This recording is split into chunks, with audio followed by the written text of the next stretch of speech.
Good evening and welcome to Crawley Borough Council's Planning Committee meeting of the 3rd of November 2020. I'm Jonathan Purdy and I chair the Planning Committee. The agenda for this meeting has been published and is available on the Council's website.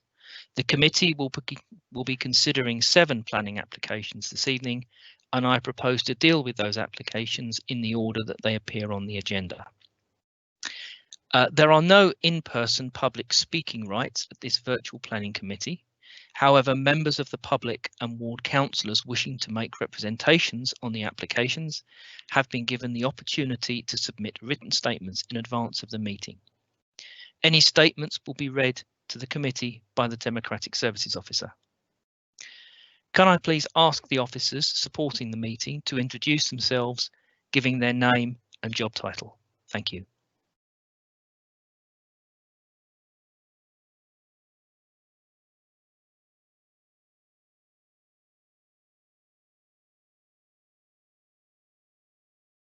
Jess Tamplin, Democratic Services Support Officer.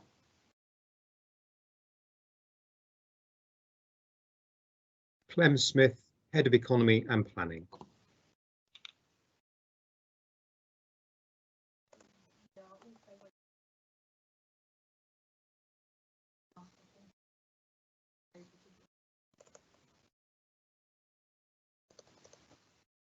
Mark Robinson, Principal Planning Officer.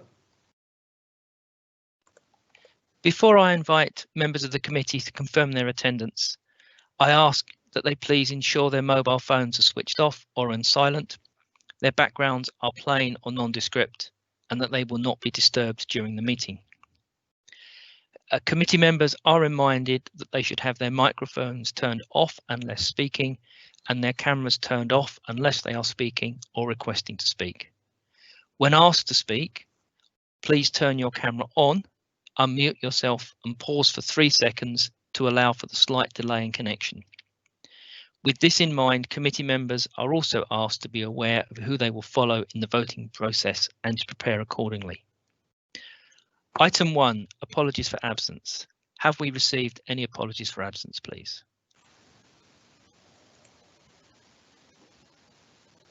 We have received apologies from Councillors Ashcroft and Councillor Fickett, Chair.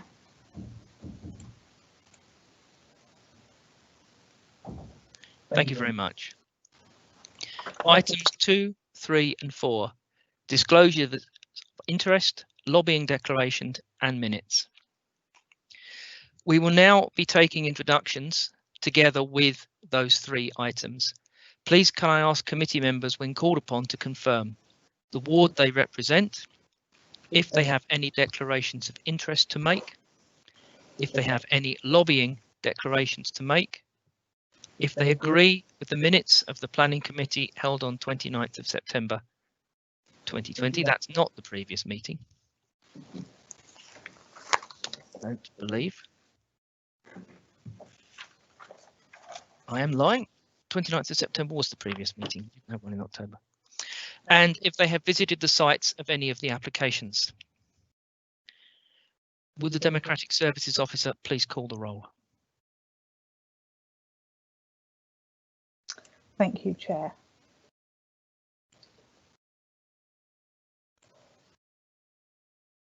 So, Councillor Andrew Belbin. Good evening, Councillor Andrew Belbin, representing Pound Hill South and Worth. I have no disclosures of interest to make. I've been lobbied on items 7 and 9, that's agenda items 7 and 9. Notably, I wish to make clear for the purposes of absolute transparency that I've been lobbied on item 9, being Milton Mount, by my wife, Councillor Tina Belbin, who is one of 3 ward members but representing Milton Mount. I approve the minutes of the 29th of September 2020. I've attended an official site visit to item 7 and I've made independent site visits to items 5, 6 and 9. Thank you, Chair. Councillor Irvine.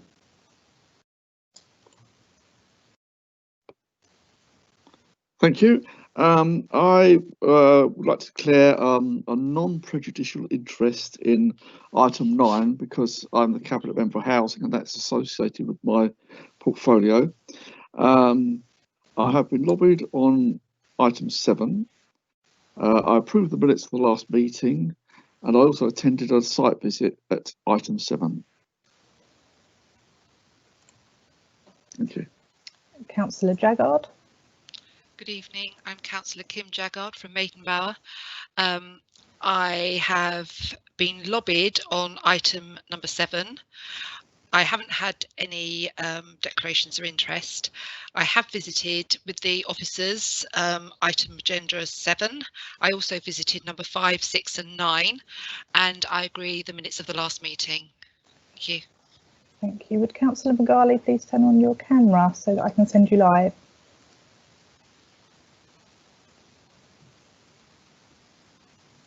Hi, my apologies. That's okay. Right, I'm just sending you live now. Councillor Magali. Good evening. Maureen Magali for Tilgate. I have no declarations to make. I have been lobbied on item 7. I agree the minutes and I've had independent site visits for item 7 and 9. Thank you. Councillor Purdy. Good evening again. Jonathan Purdy, representing Three Bridges and the town centre. I have been lobbied on item 7. I also have a non-prejudicial declaration of interest to make in respect of item 7. I'm employed by UK Power Networks, one of the consultees who did not respond to the consultation. I have made a supported site visit to agenda item 7 and an independent site visit to agenda items 5 and 6. I also agree that the minutes of the planning committee held on the 29th of September 2020 are an accurate record of the meeting. Thank you. Councillor Rana. Good evening. I'm Councillor Tahira Rana from Broadfield. I've been lobbied on item 7. I have no interest or declarations to declare. I have not made any site visits and I agree to the minutes of the last previous meeting. Thank you. Councillor Sharma.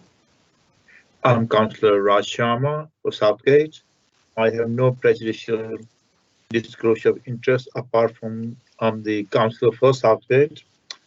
I've been lobbied for item 7, both in favour and against, and I do approve the minutes of the meeting. I have independently gone to site of number 7 on several occasions, as it is part of my ward, and I'm very well aware of all of the areas around it. And Councillor Peter Smith. Thank you, Councillor Peter Smith. I represent Ifield and Ifield West. I agree the minutes of the meeting on the 29th of September. I've been lobbied on 7. I've got a personal non-pecuniary interest on item 8 as a member of the Labour Supporters Club. And I've done an individual site visit to 7 Longley House. Thank you. And for record purposes, we have Councillors Burrett, Tina Belbin and Councillor McCarthy who are present in the meeting but have no speaking rights.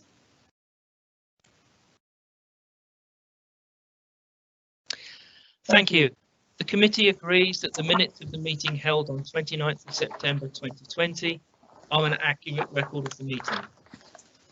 We will now move on to the planning applications, beginning with agenda item 5, planning application CR/2019/0902/TPO, amenity land to the front of 79, 81 and 83 Worth Road, Pound Hill, Crawley. Please can I ask the planning officer to introduce themselves and to report to the committee. Thank you. Good evening. Mark, My name's... Sorry, Mark, would you mind just turning your camera on so I can send you live? Lovely, thank you.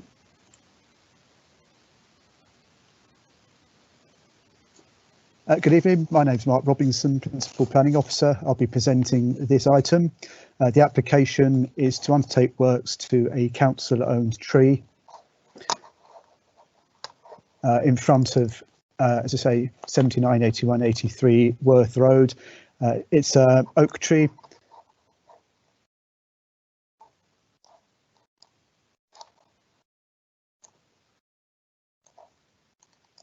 You see located on the plan in between the respective dwellings that we have here on a piece of amenity land at the front. The application was originally to fell the tree.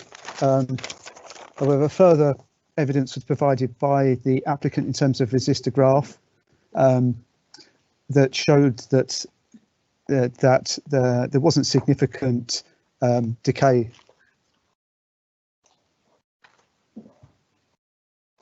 Excuse me, I have a bit of a problem with the plan.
Sorry, Chair.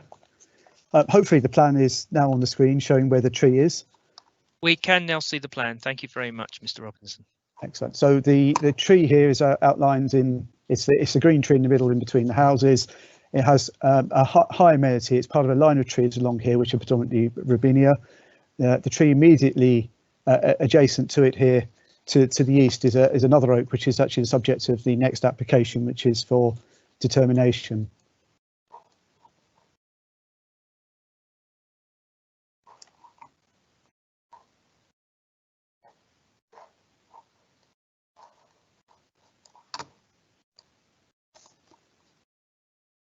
I'm hoping the image has come up this time. There's a photograph of the tree in full leaf here. As you can see, it's this tree in the centre. It's quite a large specimen with, as I say, it has got high amenity. You can see there's a tree here just to the side of it, which is that other one that I addressed, which is not quite so high amenity, we'll discuss later. So the tree itself does have Calebia fuscipes, which is a fungal decay pathogen. This is not necessarily going to compromise the structural integrity or the life of the tree. The resistor graph evidence that's provided actually supports that there wasn't significant damage to the buttress roots, and the tree therefore may have quite an extended period of life left of between 20 and 40 years.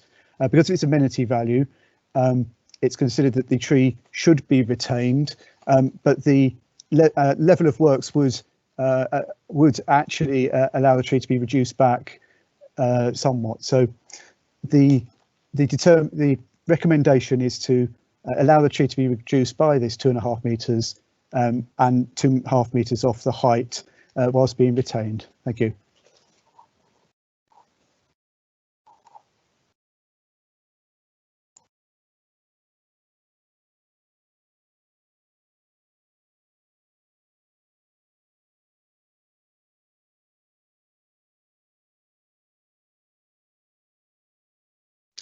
Thank you very much. Are there any statements submitted by members of the public?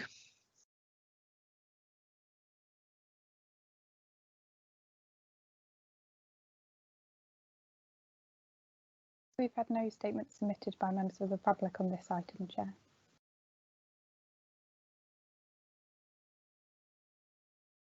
Thank you very much. We will now consider the application. The process for considering applications at this meeting will be as follows. Any committee member wishing to speak should turn on their camera. This will signify to the Democratic Services Officer your request to speak. You will then be invited to speak one by one. When you are called upon to speak, please unmute your microphone and check that your screen is surrounded by a red box before speaking. Please turn off your camera and microphone when you are finished and are no longer live. Once all committee members that wish to speak have done so, the planning officer will respond to any queries. Please turn on your cameras if you wish to speak. Thank you.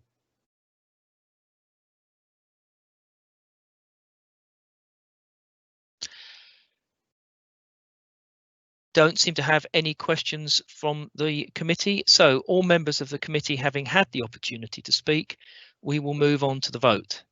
A recorded vote on the application will be taken by the Democratic Service Officer on my behalf. Members of the committee will be called upon to vote in alphabetical order. Once you are live, please unmute your microphone, ensure that your camera is on, and state whether you are for or against the recommendation or if you abstain. The recommendation is to consent. I will be moving the recommendation, as I will be all recommendations this evening, but please note that this does not necessarily indicate my support, nor that of the Vice Chair for the recommendation, as the Vice Chair will be seconding all recommendations. Councillor Sharma, could I please ask you to second? Thank you. I second the recommendation. Will the Democratic Service Officer please conduct the vote?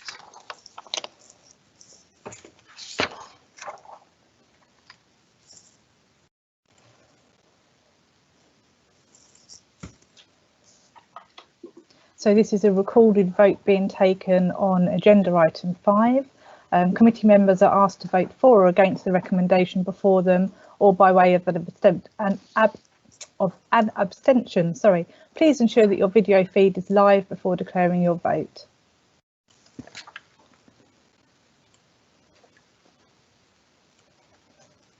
So, Councillor Belbin.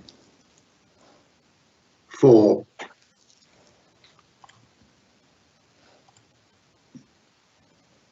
Councillor Irvine. For.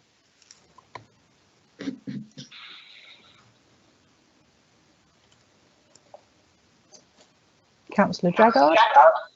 For.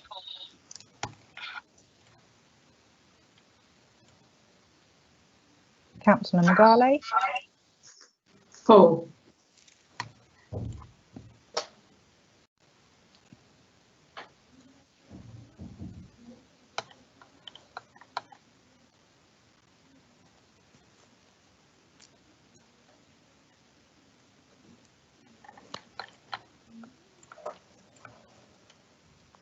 Councillor Purdy.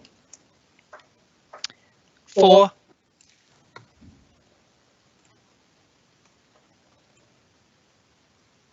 Councillor Rana. For.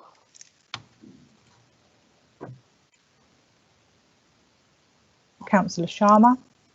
For.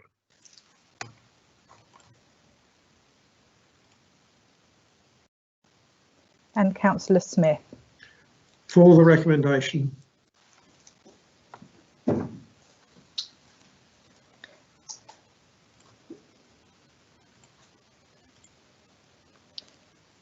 So the vote has been taken with 8 votes for, 0 votes against and 0 abstentions on the recommendation. Thank you. Application CR 2019/0902/TPO, amenity land at the front of 71, 79, 81 and 83 Worth Road, Pound Hill, Crawley, has been consented subject to the conditions given against agenda item 5. Thank you. We will now move on to the next agenda item, which is planning application, a CR 2019/0903/TPO, amenity land to the front of 81 and 83 Worth Road, Pound Hill, Crawley. Thank you, Chair.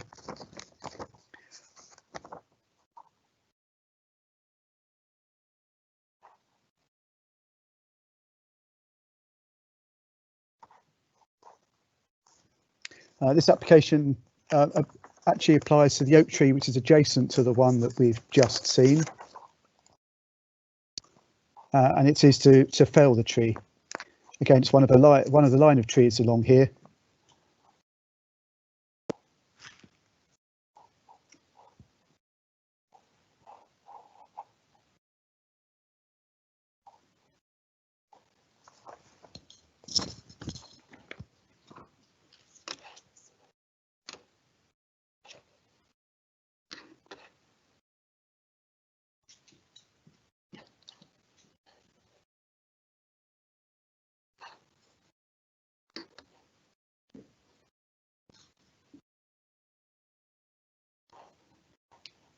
Sorry, excuse me.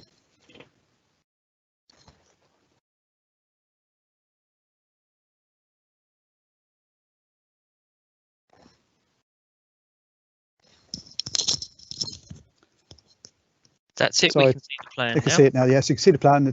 The previous tree we looked at was here in between 79, 81, 83. This is the next tree along here. It's a smaller oak tree than the one we've just looked at. It has a lower level of amenity, mostly because it's in decline. I'll show you a photograph of it. I'm hoping the photographs come up, but as you can see from this photograph, No, the photograph hasn't come up.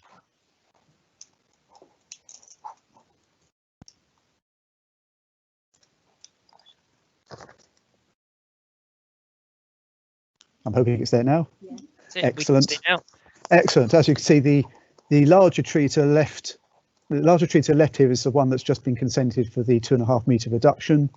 The tree that we're recommending to be felled is the oak in the centre of the picture here by the van.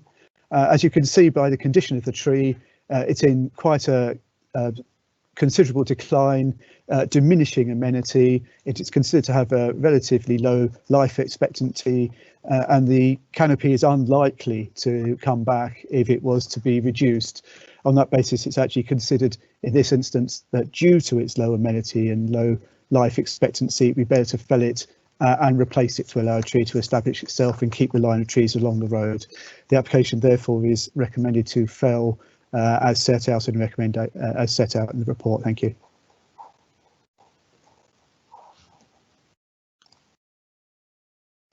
Thank you, Mr. Robinson. We will now begin consideration of the application. Please turn on your camera if you wish to speak.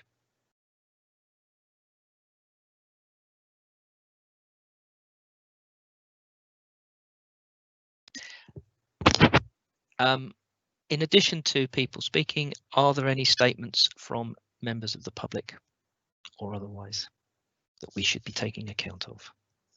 Thank you. We've had no statements from members of the public on this item. Thank you very much. So once again, please turn on your camera if you wish to speak.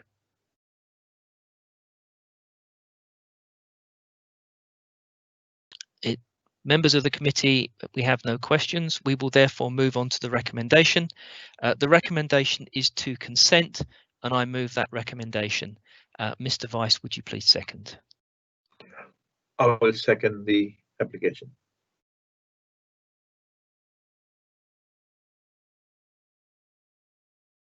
Thank you. Would the Democratic Services Officer please conduct the vote?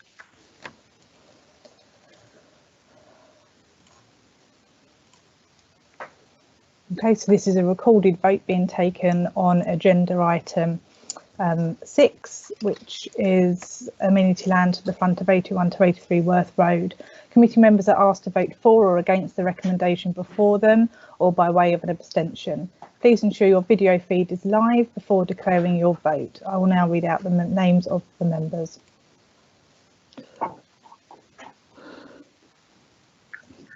Councillor Belbin. 4.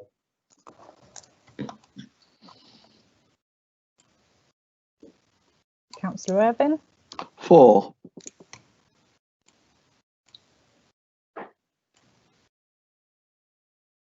Councillor Jaggard. 4.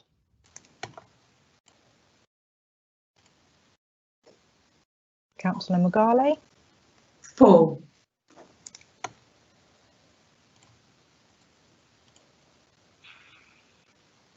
Councillor Purdy. 4. Councillor Rana. 4.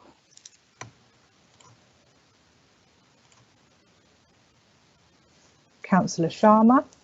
4.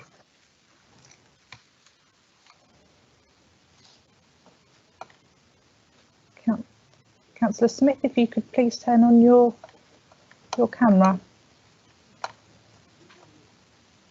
Thank you. And Councillor Smith. For the recommendation.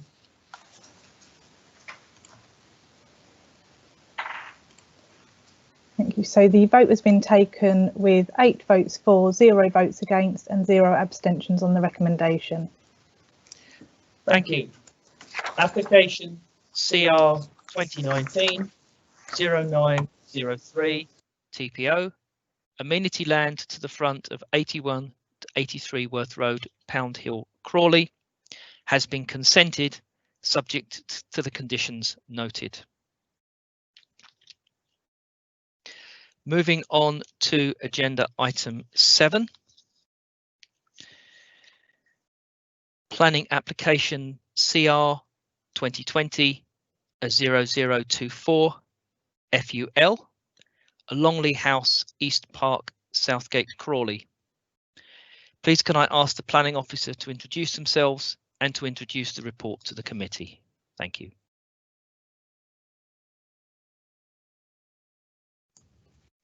Good evening, I'm Val Cheeseman, Principal Planning Officer. This relates to Longley House in East Park in Southgate, Crawley. I'll just go through the plans and the application.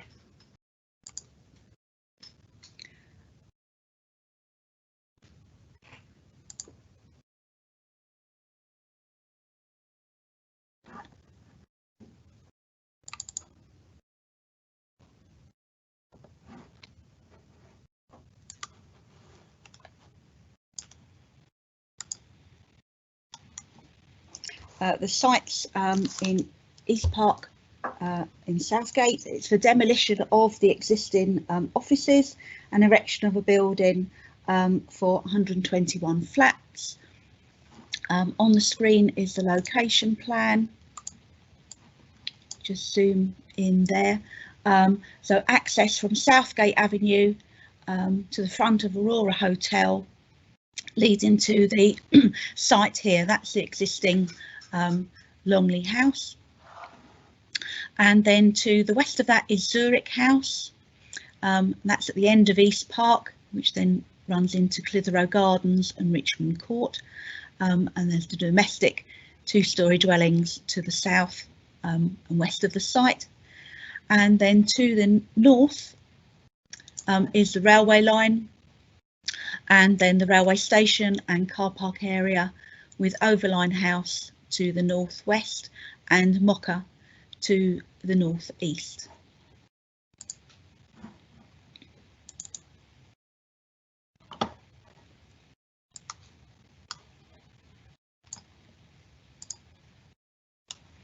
This is the existing site plan that shows the layout of the site, so access coming from Southgate Avenue into the car park area, and then the existing 4-storey office block is in this position marked on the plan, with car parking around the building.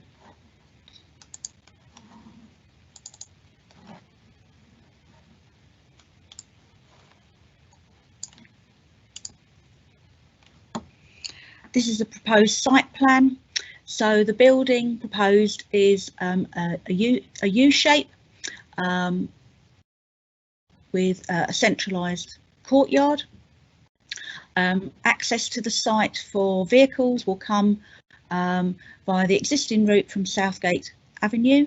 The route through the site will be maintained, but that is for pedestrian and cyclists only. So the building is set out in a U-shape footprint, and it ranges from 9 stories down to 7 and down to 4. We'll go through the plans and see the various stepping down of the site.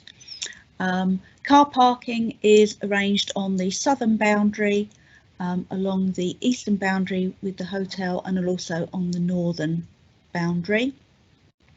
In terms of access for the refuse vehicle, and for a refuse vehicle will enter from Southgate Avenue, and it can travel all around the site, going to the bin stores, and then it has the option of coming out onto East Park via a controlled barrier and fob, and that will also allow for emergency vehicular access should it be required, and those are covered by conditions, the details of that access.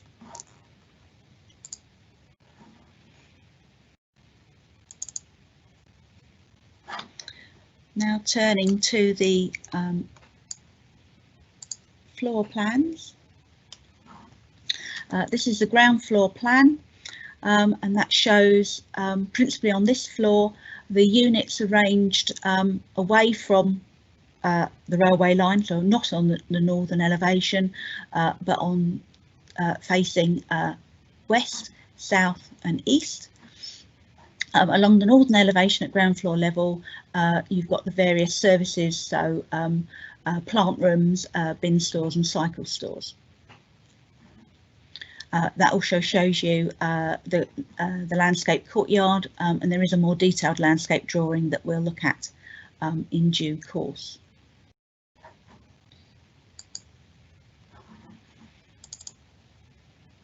Then turning to the first floor plan.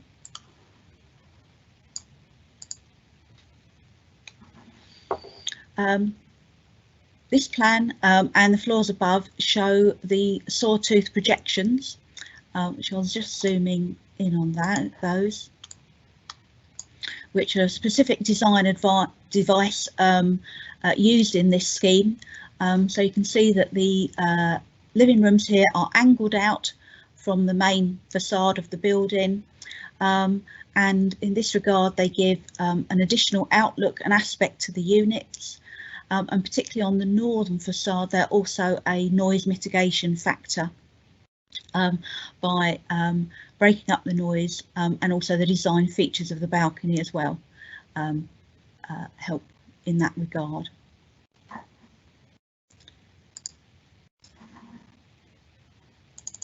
Then if we go to the fourth floor plan,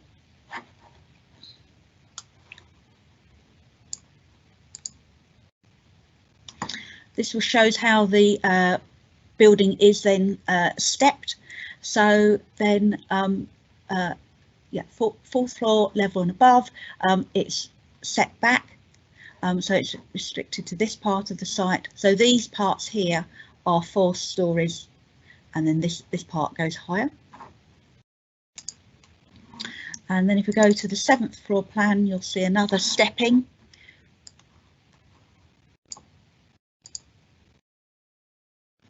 So again, this part, which goes up to 9 stories, is the tallest part of the site. So another step in at this point here.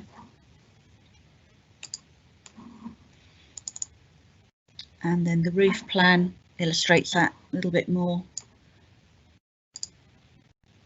with the various stories. So it's 4 stories in this part, 4 stories here, 7 stories here, and then 9 stories at this back of the site, and the north, sort of presently to the north elevation.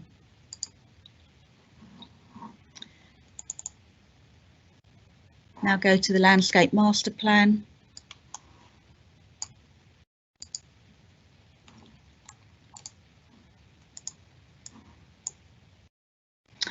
So this has been a revised proposal, principally looking at the courtyard area and also the route through, the pedestrian and cycle route through to East Park. So this has been widened to make it more attractive and more legible.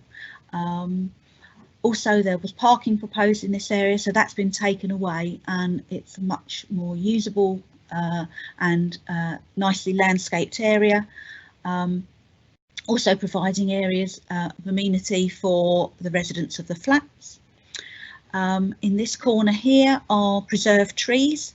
They're not affected by the scheme, they are within the site area.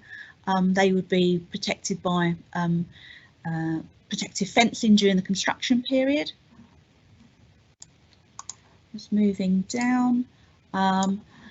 Another element of the landscaping is that the parking spaces have been set away from the southern boundary with a belt of landscaping set along there now, including some trees. And then along the boundary with the Aurora Hotel, planting is also proposed. And you can see as well around the ground floor flats there is planting around the building.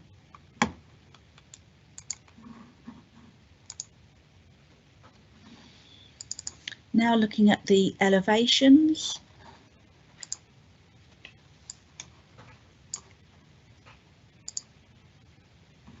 This is the northern elevation, so facing onto the railway line, and you can see here the sawtooth projections. I'll just zoom in on that. See that in a bit more detail. So that shows how the building steps in and steps out at those particular points, and that gives some articulation and interest to the elevations. And that is followed through on all the floors again, so there's a symmetry and a rhythm to that design feature. So this is, now we're going to look at the east elevation. So this is the elevation that would face onto the Aurora Hotel, and again this has the sawtooth projections. Zoom in, you can see them there in the shading.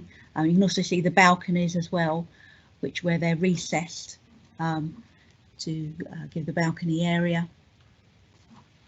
Also on this elevation we can see the brick detailing, so just make that a little bit smaller.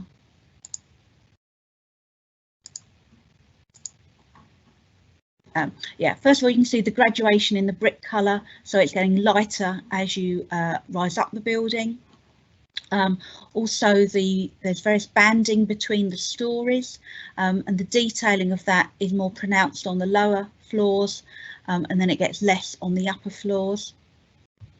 And then on this southeastern wing, then there's more also brick detailing actually on the walls of the stories themselves. So I'll just zoom in on that. Yeah, so you can see the detailing of the brick there, and then also the banding as well.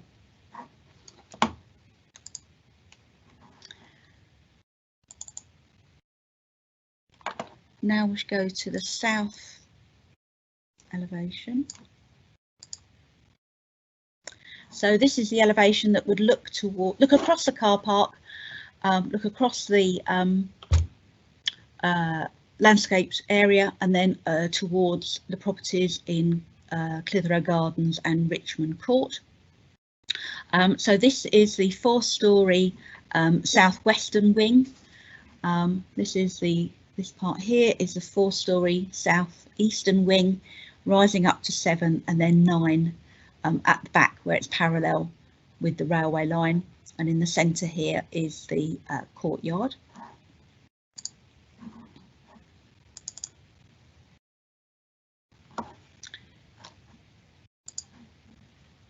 And then the west elevation. So this is the elevation that would be adjacent to Zurich House. So the closest part of the building would be this 4-storey southwest wing, and then you can see where it then steps up to 7 and then 9, and then in the background, slightly shaded, is the southeastern wing.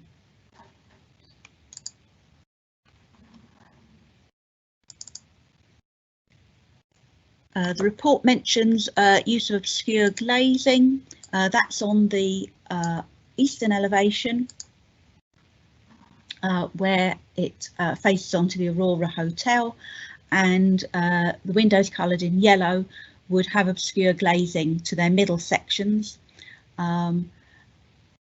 just to provide privacy. This also shows, because it's like a bird's eye view, you can also see the sawtooth projections in a bit more detail there. I'll just zoom in on that. So you can see how the projections work and the sort of the glazing to the rooms and the balconies. Right, some photographs of the site and surroundings.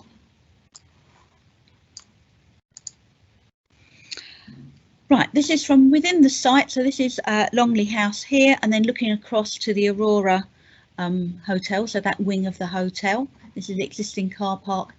This is the preserved trees, just taken from the entrance of the site from East Park.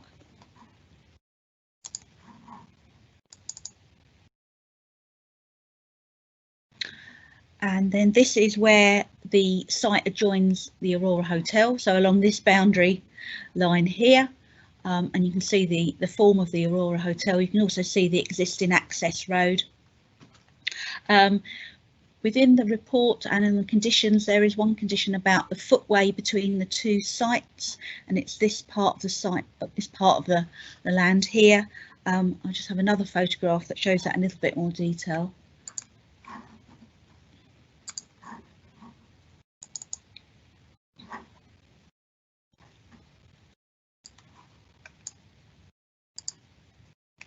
So it's this here where there is a difference in levels between the ground level of Longley House site and then when you get to the path along Aurora, and it's that part that needs to be where the connection is needed.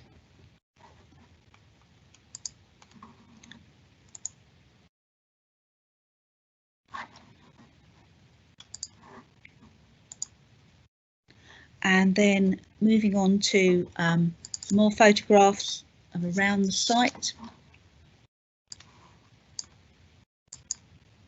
So this is within the existing car park, and then this is looking towards the southern boundary of the site, and that's the property in Richmond Court, and then property in Clitheroe Gardens.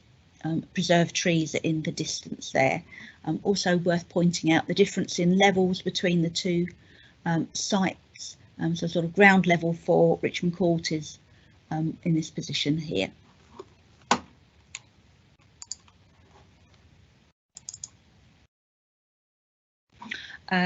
This photograph is from Clitheroe Gardens, so you can see Longley House in the distance there. That's the access through at the moment where the gates are. So that's number 1 Clitheroe. These are the preserved trees in this part here, so that sort of separated in that sense.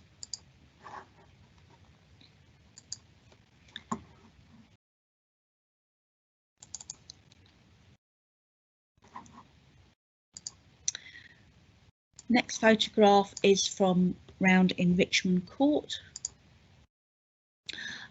So this is Clitheroe Gardens, the property that we just looked at. That's its sort of rear garden, and then this is Richmond Court property there and its rear garden. This is taken from the road in Richmond Court, looking across to the site.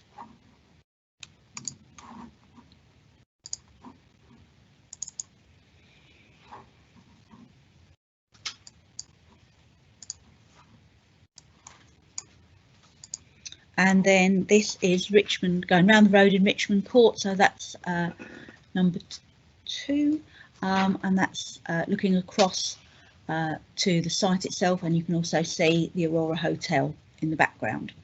So that's from the front of the house and the sort of highway at that point. And I have one more photograph, which is of Zurich House.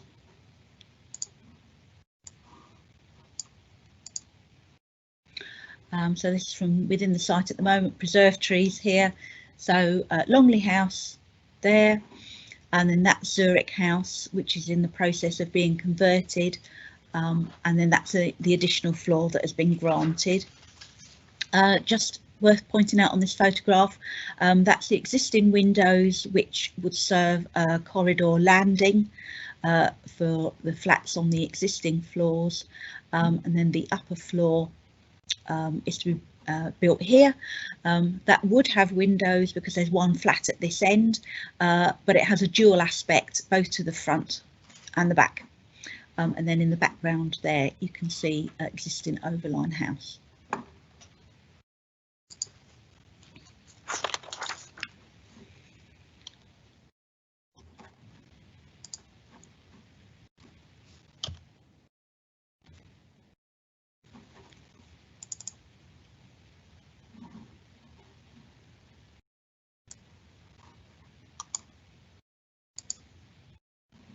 Right, just go back to the site plan. I'll just talk through the various issues arising with this application. First of all, with regard to the principle of development, this is an allocated site which the current local plan has as an indicative minimum of 48 dwellings, although in the draft local plan that is set at 100, or stated to be 100. I'll just refer members to the need to have regard to increased densities to make the efficient and effective use of land. And on this site, it's previously developed land in a highly sustainable location. So given the allocation of the site and its location, it is considered that the principle of development on this site is acceptable. Looking at the design and appearance, as we went through the location plan, the site is in a mixed area. It is adjacent to two-storey residential development, but it's also next to other taller proposed and in the process of being built residential properties. So Zurich House, particularly to the side, but also on the other side of the railway line, there's Mocha, which has developed permission for 11-storey block, and there's also outline permission relating to Overline House, and there are current applications relating to the detail of that. And then also we've got Aurora Hotel to the east, which is a commercial building. So there is a variety. There is a mixture then of designs, heights and uses and scale. And in this regard, the proposal has responded to that, particularly by the stepping down approach and also the detailing. So I'll just go back to the elevations. I think if I go to the south elevation.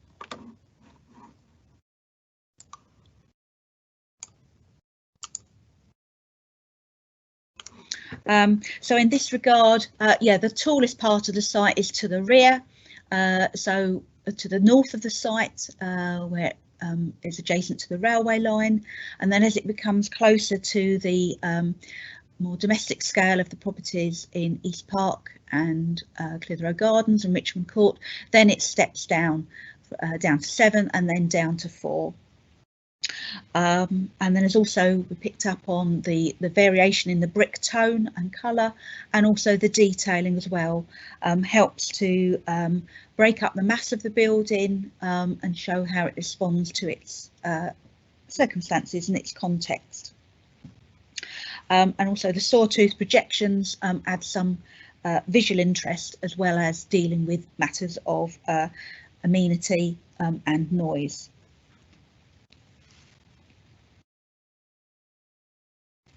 And in terms of views of the site, the taller, more bulky part of the proposal is set towards the railway line, and also worth noting that the 4-storey element here is adjacent to the 4-storey as proposed part of Zurich House.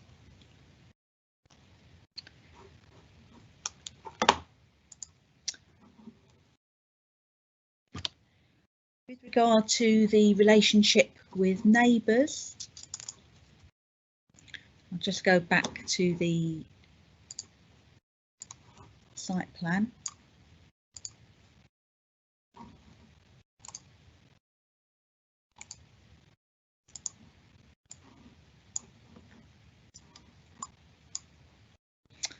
Zoom in a bit on that. With regard to the relationship with Clitheroe Gardens, and particularly number 1 Clitheroe Gardens and number 2 Richmond Court, there's not a direct window-to-window relationship. It is the side elevations of these properties that are adjacent to the boundary. There is a window in their side elevations, but it's for a landing. It's not a primary habitable room window. So it's felt that there would be no impact on privacy because there's no window-to-window relationship. There would be an impact on the from within the garden, because obviously it is a bigger, larger building coming closer. But it's felt in terms of privacy that wouldn't be affected. Also, as it's to the north of the properties, it wouldn't give rise to a loss of sunlight or overshading of these dwellings. With regard to the effect on Zurich, the lower floors of Zurich don't have any windows serving flats, so there'd be no impact there.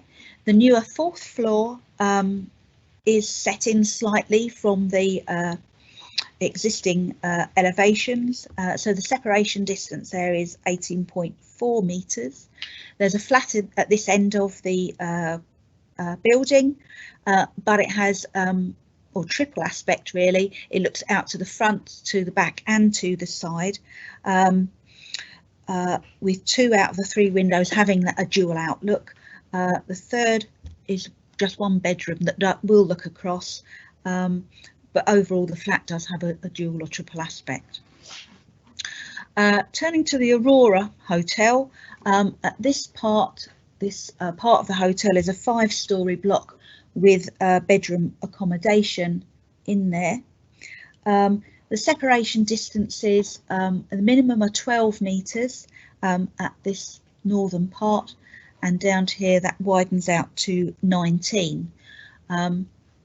We do appreciate that is a tight relationship, and that has been the subject of much discussions and has resulted in the amended plans to deal with the relationship between the two units, the 2 uses. I would point out though, from the officers considered that the relationship here is the hotel towards the flats, as opposed to flats or flats to houses. And in our view, the hotel is a less sensitive use. And also it's worth noting that the floor levels are staggered between the 2. So where there would be a window-to-window relationship, it's not directly at the same level. In terms of the windows that are along this elevation, at 1st floor level and above, we have the sawtooth projections. I'll just go to that plan.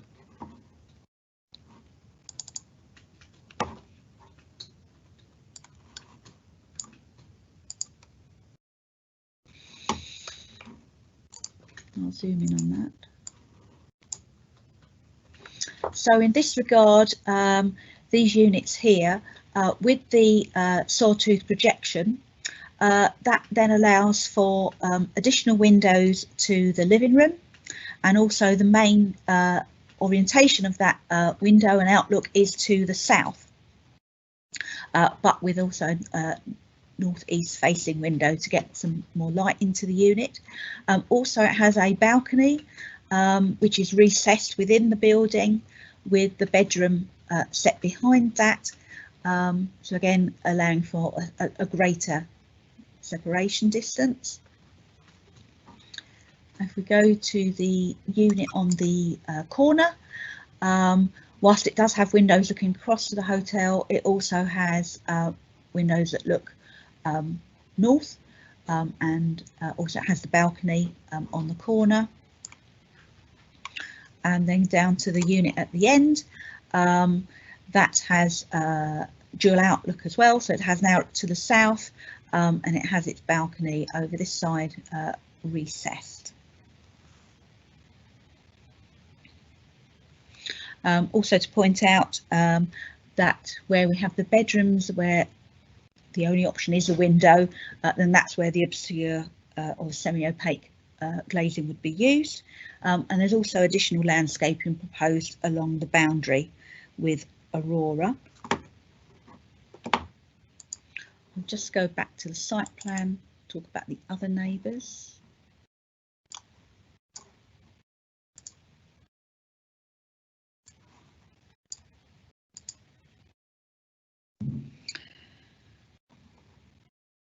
Right, relationship with Overline House. So the main building is actually opposite the car park, so the surface car park of the station. So Overline itself is here, so it's sort of a corner is in line with that corner there, so there's no direct window to window overlooking. And then the rest of the Overline House development are the blocks over to the west, the other side of existing Overline House.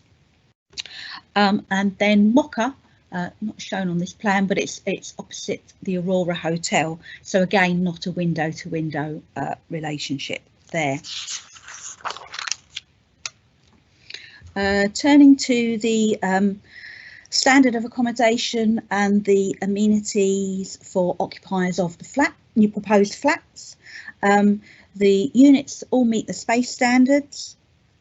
All the flats have an element of dual aspect, and in particular none on the northern elevation have their sole outlook directly onto the railway line. All the units have balconies and some have terraces. That's on the ground floor, these units here. The balconies are recessed, and they would all have access to the landscape courtyard area. With regard to the units that would be alongside the Aurora Hotel, as we've sort of described, the sawtooth projections would give the dual aspect and the aspect to the outlook to the south. The corner units are dual aspect. We have the recessed balconies, and those give the opportunity for a lot of glazing to get light into the units. Whilst there are some bedrooms that would have their outlook onto the hotel, all the flats have a dual outlook aspect. With regard to the relationship of the units to Zurich House, there is no direct window-to-window relationship on the first 3 floors because Zurich doesn't have any habitable room windows on those floors. At the 4th floor, as we've mentioned, there is a flat here. There would be 3 windows. But it just relates to 1 bedroom that would only have its outlook that way. The other rooms are dual aspect, and the flats in Longley House are also dual aspect, will have the recessed balconies. With regard to the northern elevation, as originally submitted, the flats along this elevation, there are a significant number of them that had their sole outlook to the north. And that was across to the railway line and the car park. If I go to the floor plan, let's go to the first floor.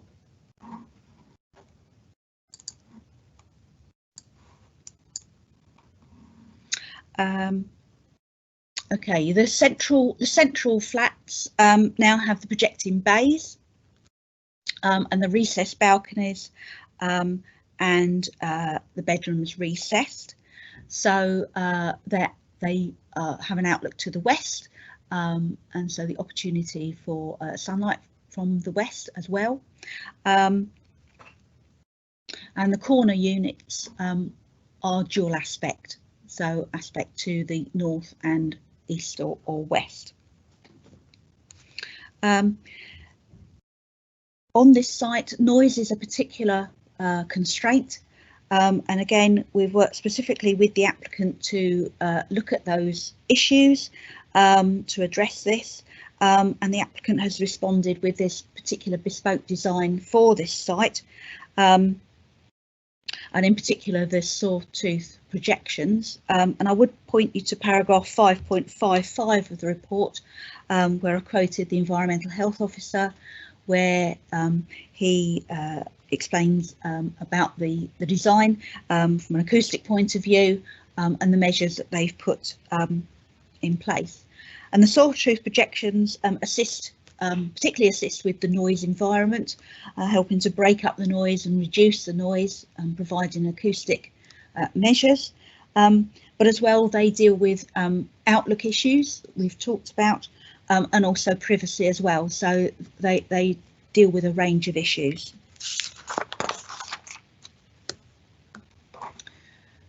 Right, next issue to look at is highways and parking. We'll go back to the site plan.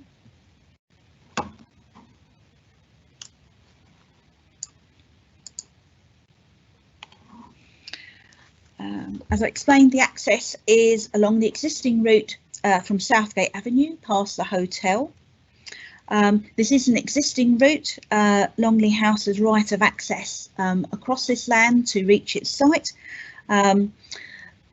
All of that is now within the red line, and notices have been served, so the application is legally correct because it includes a means of access to the public highway, which is Southgate Avenue.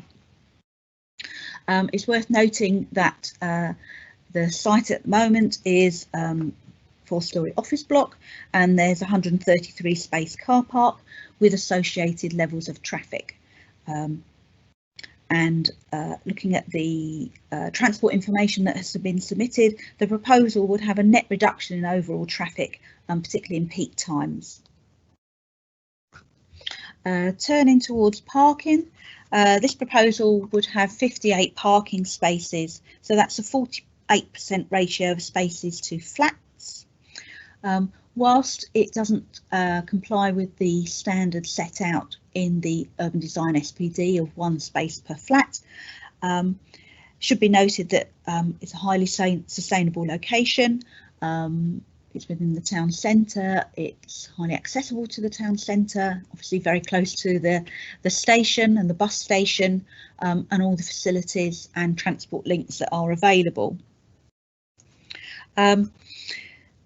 Longley House lies outside the controlled parking zone D, which operates in East Park area. So during the hours that those controls operate, residents of this site who wouldn't be eligible for a space wouldn't be allowed to park in those roads in any event. So the impact is really limited or would be affected on evenings and on Sundays when the CPZ is not in operation. As I've set out in the report, this was a matter that was considered in great depth in relation to a previous application at Zurich House, and that was subject of an appeal, a hearing where the inspector looked at this in a lot of detail. I'll set out the sort of headline conclusions from that, but what the conclusion was that there was capacity within the area for additional parking to take up that requirement. He also commented that the parking standards are indicative minimums, and if there was a reason to go below that and if that could be justified, then that was suitable. Also, he referred to lower car ownership in this location, and he also mentioned that the travel plan and the car club would help to mitigate that. Now, that was all in relation to Zurich House. In relation to this application, again, the capacity issue is the same in terms of there is capacity within the parking zone as a whole. They are proposing a car park management plan to deal with the allocation of the spaces, so that occupants of the flats would know whether they had a space or not. There is also a travel plan that would promote alternative modes of transport, and in particular that is looking at having a car sharing group, a cycling user group, and also to look at the use of a car club. So all of those matters could be within the travel plan, and we are suggesting that's within a legal agreement within the Section 106 agreement to secure those initiatives. Another aspect with regard to this application is affordable housing. In this regard, this scheme is 100% affordable provision, as it's come forward from A2 Dominion, and it would be 60 units for rent and 61 for shared ownership, so roughly a 50-50 split. There's a good mix of units between 1, 2 and 3 beds. And the Housing Development and Enabling Officer supports the application and has worked with the applicant has worked with us in the mix and the proposal before you. To point out, all the 3-bedroom units would be for rent. We're recommending a Section 106 legal agreement, which is set out in paragraph 6.4 of the report. So that would cover the provision of the affordable housing, contributions which would be towards open space and tree planting, the travel plan measures, and also the car park management scheme. Turning on to conditions, since the report was written, there have been various discussions with the applicant looking at the wording of those, and there are some revisions to go through. So what I'll do is I'll put that Word document up on the screen and we'll just run through the changes.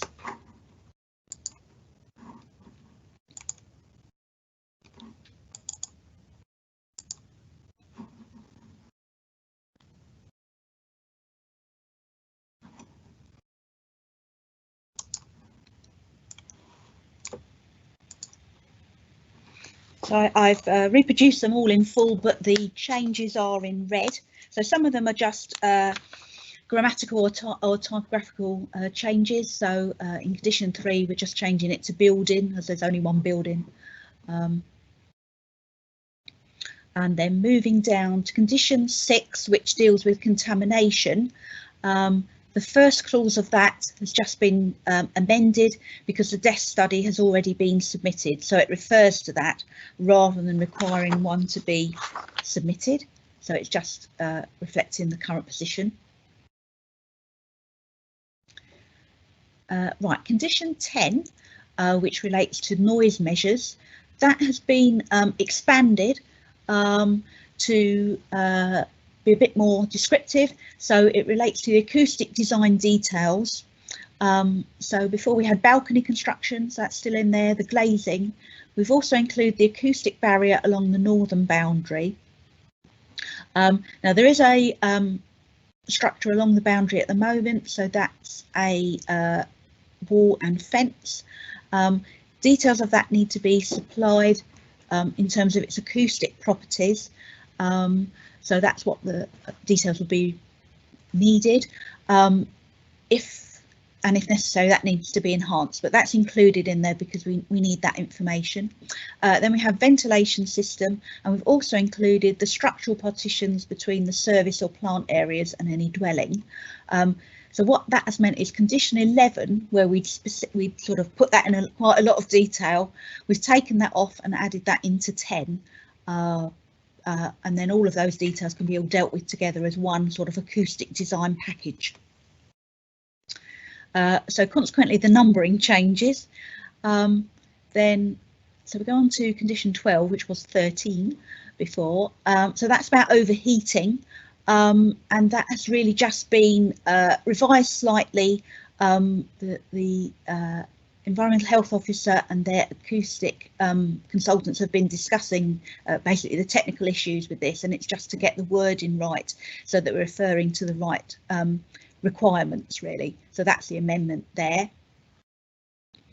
The next condition 13 is about ecology, and that's just requiring that that is needed before they do any above ground level works. Okay, condition 17 relates to the bollards and traffic barriers, and that's requiring the details to be submitted. We don't have them at the moment, so that's just clarifying that. 18 and 19 deal with car parking and refuse and recycling, and there's just an added part there just saying unless an alternative location is agreed. That's just to give the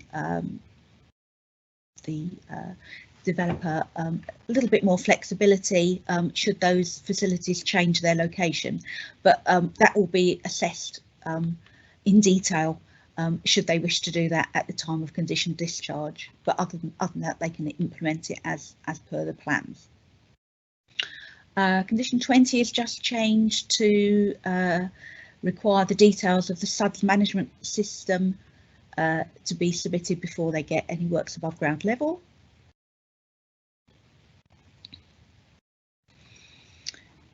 Okay, now we're on to sort of energy and environmental performance conditions. I apologise if this is a bit confusing. First of all, we had original condition 27 that related to the environmental performance. That has been revised and that now comes later. That's going to be condition 29, and I'll go through that. And then we had a condition 30 which related to the energy strategy and the district energy scheme. That has now been revised, and that now becomes earlier up, because that's the sort of first bit that needs to be satisfied really. So they're in a logical, more of a logical order now. So with regard to the energy strategy, that's referencing the energy strategy that has been submitted, which is the communal gas heating system, and with a potential connection to the future district energy scheme, or details of an alternative site-wide energy strategy, but we still want it to meet the same standards and same performance that the other scheme had. So we've sort of gone into a bit more detail about that, but to ensure that we get the same level of environmental performance really.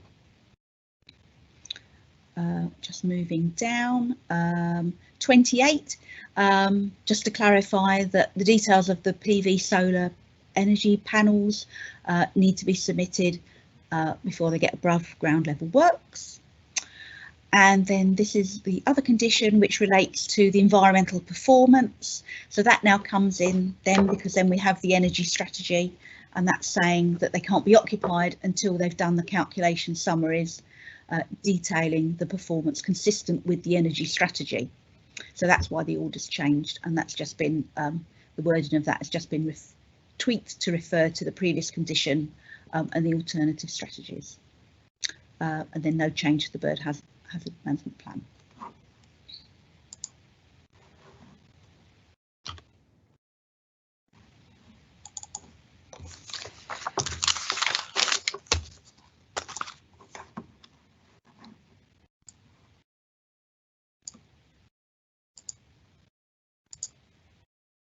Right, just going back to the site plan.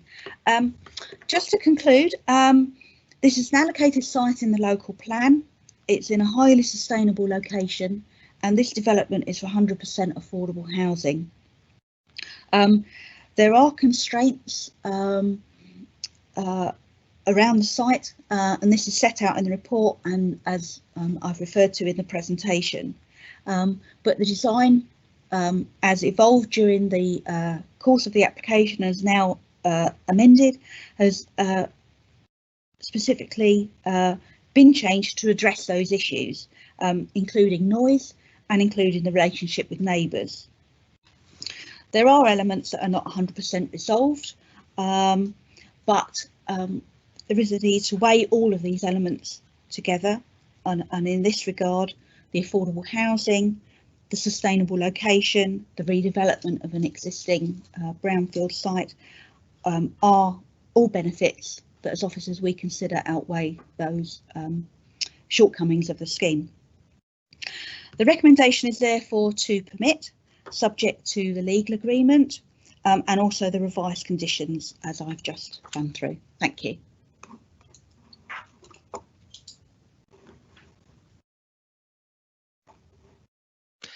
Thank you very much, Mrs. Cheeseman, for your very extensive and detailed presentation. Are there any statements from members of the public, please?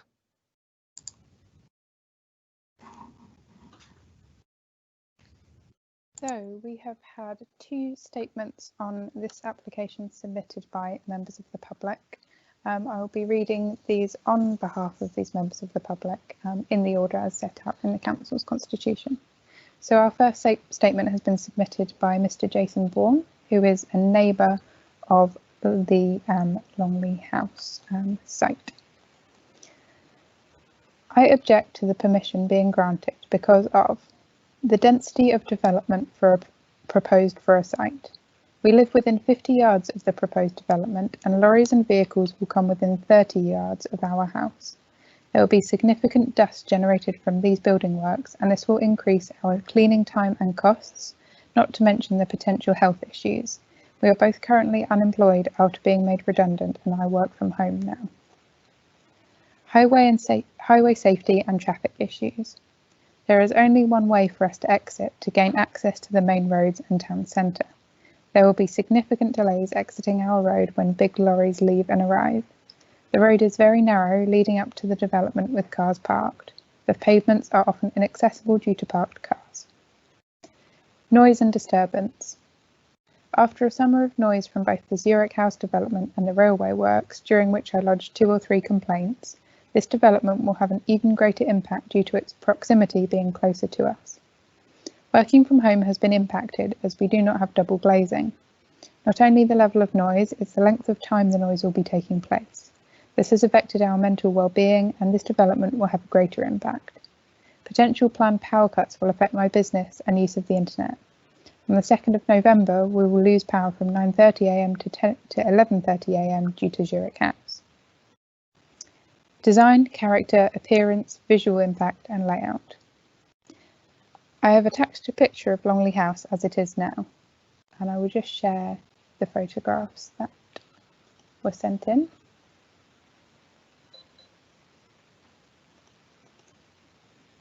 So these photographs accompanied the statement.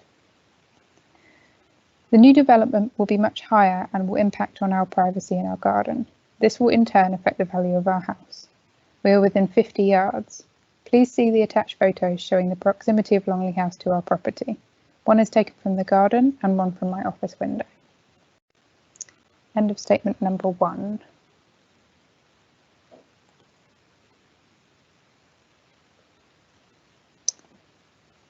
Statement number 2 has been submitted by the applicant, A2 Dominion. This statement has been prepared by A2 Dominion in support of our planning application before you that seeks full planning permission for the demolition and redevelopment of Longley House for 121 affordable homes plus associated car and cycle parking, landscaping and public realm enhancements. A2 Dominion is a registered housing provider with over 70 years' experience of delivering high-quality homes and creating communities within London and the South East. This is our 3rd scheme to be delivered in Crawley following the recent successful development of the Boulevard, which provides 91 homes. The scheme before you seeks to deliver a 100% affordable housing scheme, comprising 61 shared ownership and 60 affordable rent units, as agreed with the Council's Housing Enabling Team. This proposal therefore greatly exceeds the local planning policy requirements for the delivery of on-site affordable housing. Upon completion, the site will be maintained and managed by A2 Dominion and therefore we have a long-term interest in this site. Longley House is a late 20th century 4-storey office block which is of poor architectural quality and is largely vacant. The site is allocated as a key housing site within the Crawley local plan and is situated within the town centre boundary and immediate proximity to Crawley railway station. It is therefore a sustainable location to deliver a major affordable housing scheme. The proposed building ranges in height between 4 and 9 stories and has been designed to respond to the evolving development context around the railway station. This includes the Mocha 11 stories, Overline House 10 stories and Zurich House 5 stories adjacent to the application site.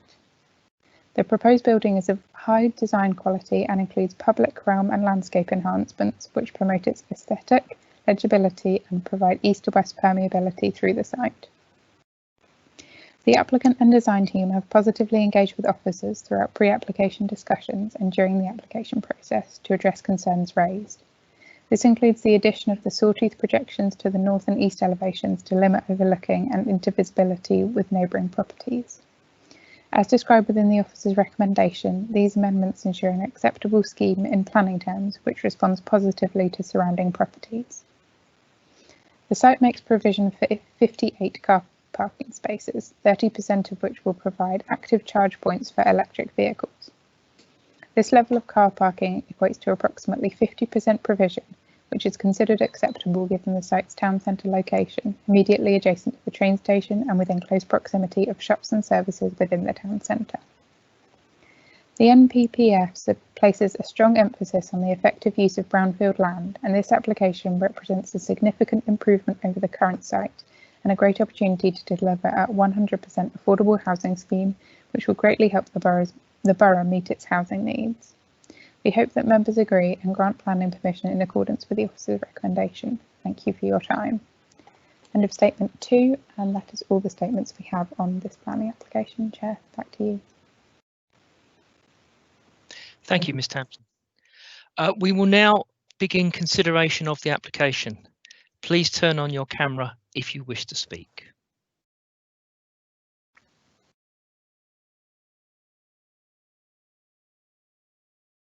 Councillor Peter Smith.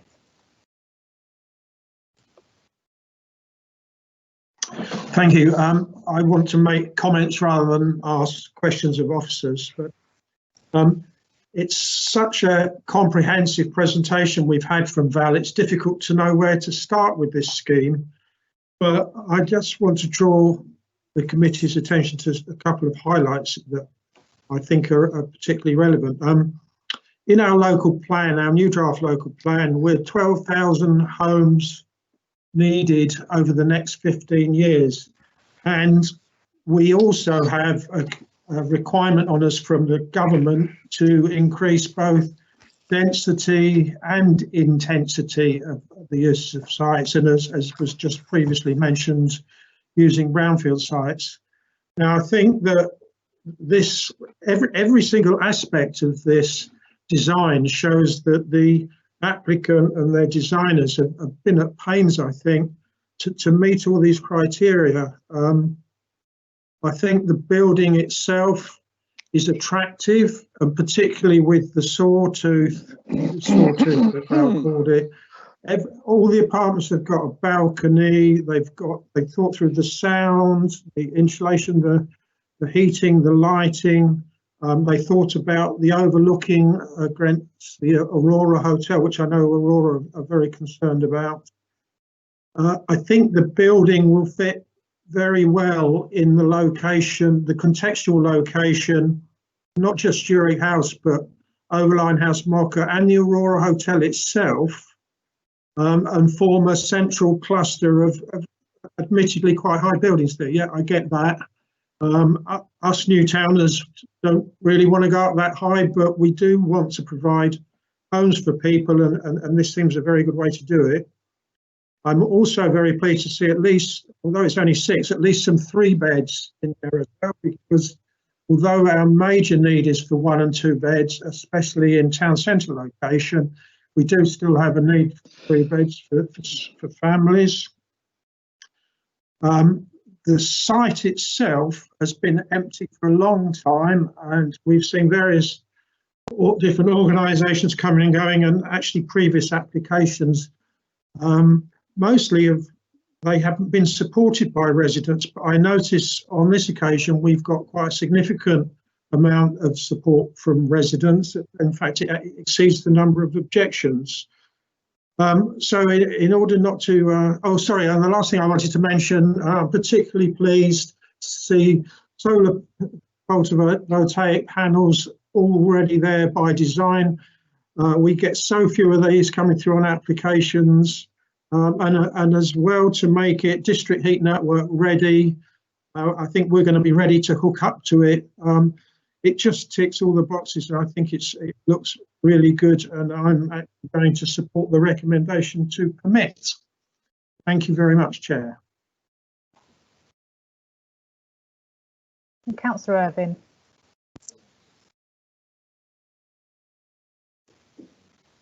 Oh, thank you very much, Chair. Well, again, I mean, I thank Val for her presentation, and I think she's done very well to anticipate and answer most of the questions I was going to ask, apart from one. The first thing I'd like to say is that yes, there is a requirement for more housing in Crawley, and as far as brownfield sites go, this couldn't be more of a brownfield site. By building here, then obviously we don't need to build on green sites, which people find so difficult to accept. And also, it's right in the town centre. It's by the railway station. It's near the bus station, so it couldn't be more sustainable. So, and at the moment, the site itself is a bit run down. It's a bit grotty. I think this will be a huge improvement, and I will be voting for this. I think it's been well thought through. I think the planning officers have done a great job on bringing forward an acceptable proposal. The question I would like to ask, and we discussed this training session earlier on tonight, is in this case, would the council receive new homes bonus? And if so, have we got any idea how much that might be? Thank you.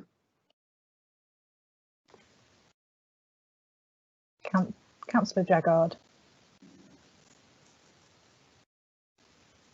Thank you. I forgot you were coming straight to me. Yes, thank you, Val, for a very detailed presentation, and also for coming out on a drizzly day for the site visit, which I found really very helpful. I like the design of much of this building. What I don't like is the height of the building, the density. We've got a density of 242 dwellings per hectare on this site. Now, the current local plan looks at an indicative amount of dwellings at 48, and the draft plan going forward looks at 100 dwellings on this site, and we've got considerably more than that. And I appreciate what you're saying, is that it's a transition between the houses at 2-storey and the other buildings, but the railway line is a natural boundary from the town centre, and the overline house and Mocha, which you're saying is 9-storey, 11-storey, are on the north of that boundary, whereas on the south of that boundary we have got houses. We've got Victorian houses, and although Zurich House is currently having another floor put on, back in 2018 there was quite a lot of councillor opposition from the Southgate councillors, Councillor Pickett, Councillor Jones, saying that the 6 stories that was going to be on that site was too high. And so what we've got actually is a much lower building being built on the Zurich House site, which is literally next door to this one, and this one is 9 stories. So I don't see that as a transition. I see that as a huge, great big building next to small Victorian houses and other houses, and I am very concerned about that. I'm particularly also concerned when we were on our site visit. Val, you said that the actual footprint is coming forward from the current building.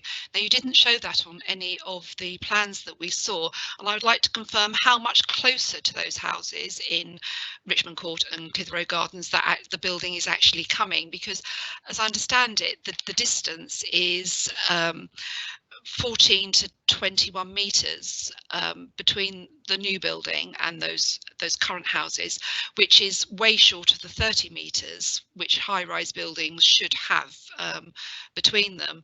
And so I'd quite like to find out how much closer that building is coming towards us. And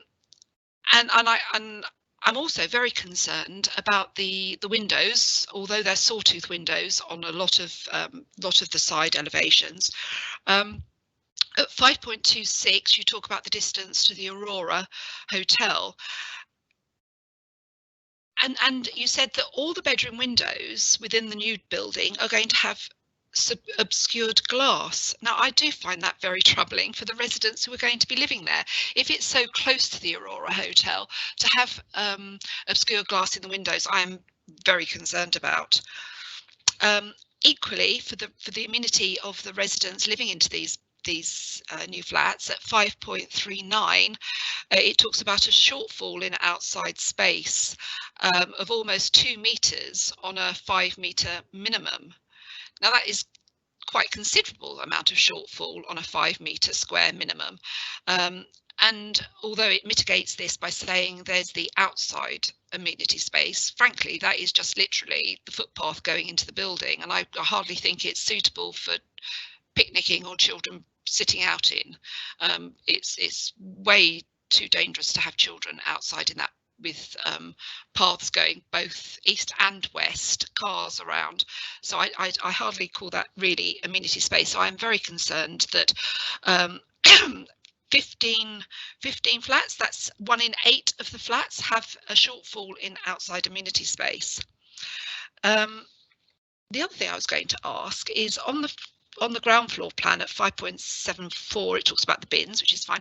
It also has a welfare facility, and I don't know what a welfare facility is, and I wondered if you could comment on that, because I have no idea what one is. The next thing on my list is access for site construction vehicles. Now, if it's going to be 9-storey, that's hugely huge and going to have considerable amount of site construction going on. Now, with the town hall, we've got various limitations in place about how that is going to be constructed, and where the arm of the crane goes over the buildings. Now, I want to make sure that the residents within Clitheroe Gardens and Richmond Court are going to be safe, and I want to know how that craning is going to work for such a tall building, and whether there are any hours of working restrictions, whether work can go on till late in the evening, or whether there's some sort of restriction on the actual construction times that will be allowed, because I've obviously, want to make the residents I want to keep them as well safe and not disturb them during the construction period. I think my last one, you'll be pleased to know, is I'm very pleased to see that there is the solar panels, as Councillor Smith said, and I'm also very pleased to see this sustainable planting, and maybe hopefully it will be drought resistant planting as well that's going on, and wildflowers which is going on. And I also appreciate the new conditions which I've just heard about the environmental improvements. And I think that is all my list of things. Thank you. Councillor Belbin. Yes, thank you very much. Thank you, Val, and thank you again for Friday afternoon. I don't wish to repeat. Am I unmuted? No, I'm fine. Sorry, apologise. I don't wish to repeat a couple of things which Councillor Jagger has already mentioned. My one concern, though, in addition to some of the items which Councillor Jagger has mentioned, particularly relates around the parking and the parking around the area. It doesn't exactly lend itself to a lot of on-street parking in that particular part of the town. And I know there was a lot of references to the Zurich building. The Zurich building, and please correct me if I'm wrong on any of these points. The Zurich building was, I believe, largely a private development. Of course, this is affordable housing. Now, I believe we're putting in 58 spaces, and according to the brochure which was sent around by the developer towards the end of last week, there are going to be 62 two-bedroom houses and 6 three-bedroom houses, making 68 2 or 3 bedroom houses. Now, again, please correct me if I'm wrong. When it's private, obviously it's down to you. You buy it or you don't, as the case may be. as Councillor Smith rightly says, we're in a position here where we're supposed to be supplying homes for people who need affordable housing, in these cases, I would imagine that these 2 and 3 bedroom homes are going to go to families, and families are predominantly going to need vehicles, and we haven't even got 1-to-1 for the 2 and 3 bedrooms, and that assumes there isn't any cars for the 1 bedroom houses whatsoever at all. The only other thing, and I wonder if you got any comment on that, because that is a concern, I must admit. My other thing is thinking back a little bit to an application we had when we considered, I'm not going to go into details or name any names, but it was earlier this year, which was concerning development of a nursing home and the concern of overlooking somebody's garden. And in this case, looking at from where I went to view it, the balconies will be able to look into the gardens of Clitheroe Gardens and the other surrounding houses, and especially if they get higher. I know the answer then was put up privacy screens or barriers, if you like. I know that Mr. Robinson, Officer Robinson, was discussing that with the affected neighbours. But I just wondered if there was any consideration given to how we would mitigate any issues relating to, frankly, a bit of a loss of privacy for people living in the surrounding houses to the south of the development. Thank you. Councillor Sharma. Oh, you just turn your microphone on, please, Councillor Sharma. My apologies. Once again, thank you very much for a very good planned presentation by Valerie. I really appreciate that. I think I'm not going to repeat most of the things that have been said by the other members, but it is a welcome relief considering we have a target for so many houses, and in this case we're looking to gain at least 121 affordable housing. But I'm also a ward member for Southgate, and I know from past experience that parking is a major issue, and of course residents have issues overlooking the gardens and space. I mean, I have been actually going down to the Longley house for nearly 30 years now, when it was run by as a part of the Longleys, and the natural road that used by all lorries and so on was East Park. The entrance from Southgate was created when Aurora Hotel was made and their site was developed.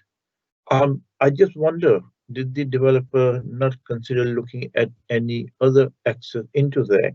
I think in my mind, and what comes is looking at from south, from Homecraft, and there's a piece of land right next to Carlton Close, which comes straight onto this piece of land. I'm sure I would be informed that piece of land probably belongs to somebody else, but is that not been considered, considering it would be an entrance from an area where there is already housing, all the amenities are there in terms of turning and vehicles coming into that, including our rubbish lorries. So was that considered, or can we look at that? And yes, it is very difficult for me being a ward member. I have to look at everything, but at the same time, looking at the bigger picture, it's the welcome news that we will have 121 affordable housing, which our community really do desperately need. Thank you. Councillor Rana. Hello. I mean, I have walked past this site, past Lango House, quite a few times, going to Aurora Hotel, and I do agree that it looks the place at the building at the moment, and the surrounding place does look dull and dreary there, and a brand new building, and as I say, we'll have lots of amenity space, will look nice, but I think the only thing I'm really concerned about is the height of a building actually, and with it's 9-story house is quite high, especially with them like as there are Victorian houses nearby in those streets.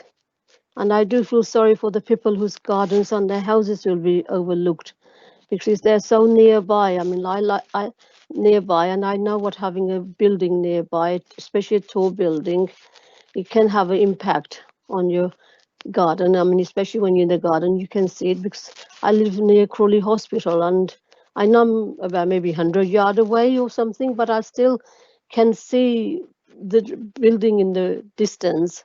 And sometimes, I mean, it does really have impact on you, especially if the building is so nearby. I mean, that's what I want to say, though. But otherwise, it's a good detailed plan and a very good presentation.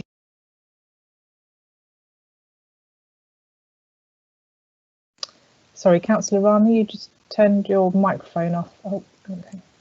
Oh, sorry. I just want to say it's the residents, actually, I'm more concerned about. They'll be overlooked all the time, actually. It's very near their houses, the building. And this is, I wouldn't really, I mean, like, I don't think anybody want to, when you buy a house, you don't expect tall buildings, especially, so about if it was 3 or 4 floors or 5 floors, but 9-floor building so near your house, it is a bit too much, though, I would say. Thank you. Councillor Mughali. Hi, good evening. Mine is an observation. It's about the 33 letters of no objection that have been received and the comments. Was just wondering, were they letters from the Southgate residents, or who were the authors of these letters? Thank you.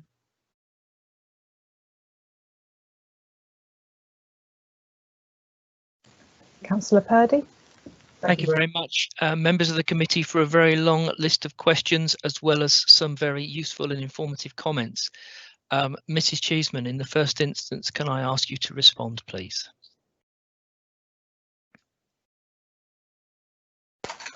Val, if you would just turn on your camera, please.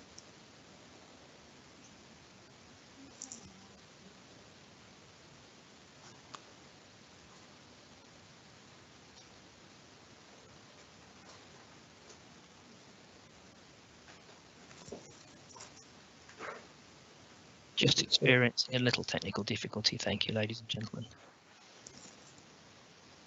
Right, okay. Thank you, Val. Okay, thank you. Okay, I'm going through the various points. With regard to the sort of height and the transition of the proposal and its relationship to the surrounding area. Yes, obviously it is a tall building. It will be a different context from what is there at the moment. But with the design, the highest part of it, the 9 stories, is set along to the railway line, so to the back of the site, to the north of the site, away from the 2-storey dwellings to the south. And then it steps down, so it steps down to 7, then it steps down to 4. So where it's the southwest projection, that's adjacent to Zurich, and so that will be 4-storey next to 4-storey. And then on the southeast arm, that is 7 stories, and then it goes down to 4. Yes, that is higher than the buildings in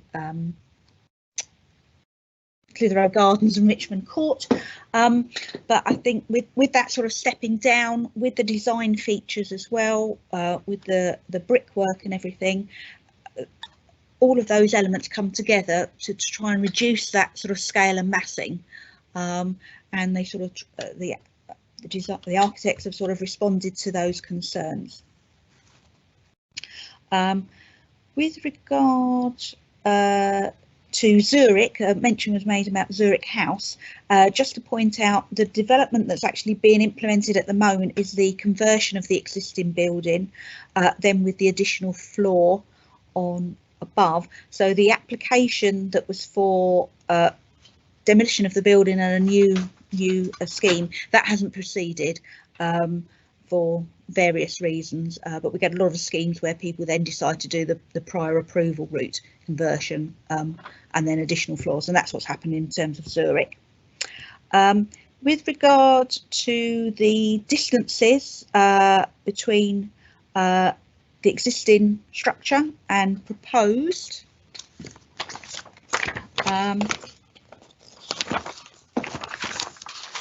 just done a quick measurement. Right, at the moment from Clitheroe Gardens towards Longley House, so the nearest point there, that is 24 metres. I'm sorry, I'm just going to look across to another plan. That would now be 21 metres. So that's the southwest arm of the building, if you like. And then with regard to the relationship with 2 Richmond Court, so the distance at the moment is about 37 metres. And in that regard, where the southeast arm projects down, that would now be 14.4. So that's the differences.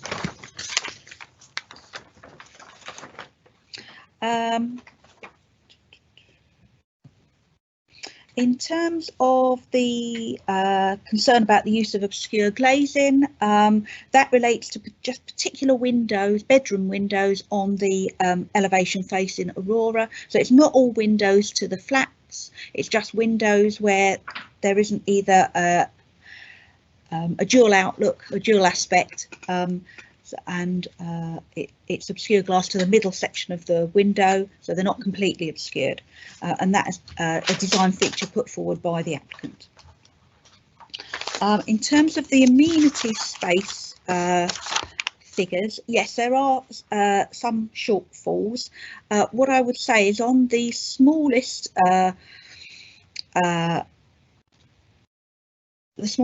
balconies, and that's really where they're 1-bedroom flats, so they need 5 square metres of amenity space. With 5 square metres of amenity space. We've got 6 units where they're short, but the shortage is they're either 4.96 square metres or 4.97. So on the smallest ones, the shortage is quite a small amount. In terms of access for the site for construction vehicles, the cranes, the hours, the impact on adjoining properties, condition. Oh, sorry, I've lost my conditions list. The condition 4 deals with a construction management plan, and that's got various things in there. So it's about the number and frequency and types of vehicles, the routes of vehicles during construction, details of the area where they will be constructing, details about cranes, and that's with regard to amenity and highways, but also in relation to the airport because of a tall structure. So all those matters will be need to be part of a construction management plan covered by condition 4. When they come to discharge that, we will then consult with the various relevant consultees. So that would be environmental health, that would be highways, it would be Gatwick, and other consultees as necessary to make sure that that's all controlled in a suitable manner. With regard to hours, that's set out in the report. Because in Crawley we have a general bylaw relating to working hours, and that's enforced by environmental health. So that would be 8 AM to 6 PM Monday to Friday and 8 till 1 on Saturdays, and no noisy construction on Sundays, bank holidays, public holidays, Christmas Day, Boxing Day, and New Year's Day. That applies across the borough.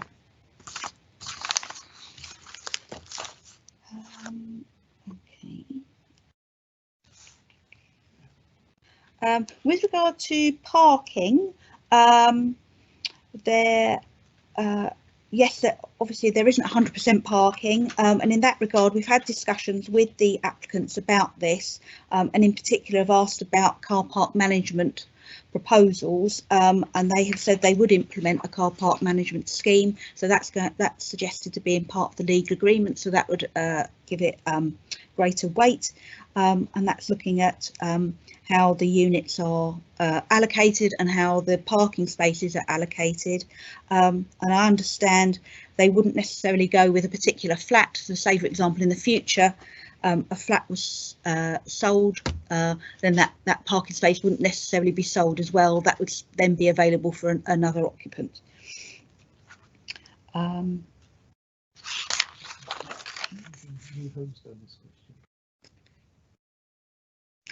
With regard to the access, as far as I'm aware, different means of access weren't looked at. There is an existing access to the site from Southgate Avenue that is serves the offices with extensive parking area, obviously extensive movements, and Highways felt that was suitable and for residential, and so vehicle access is not through East Park, is not through the residential areas, it is via the commercial access to the Aurora Hotel as existing.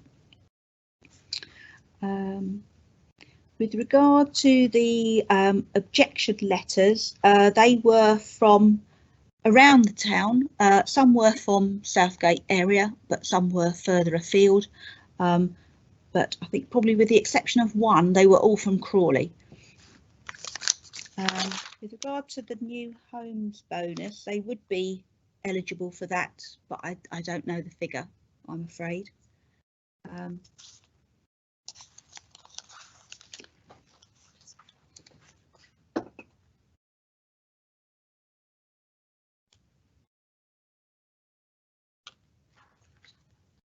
With regard to the welfare facility, I'm not entirely sure about that. It may be for caretakers, something like that. It does look like part of the service. Yeah, I would say part of the service core, yeah, if you like, yeah, for all those sort of, if you like, back office facilities on the ground floor.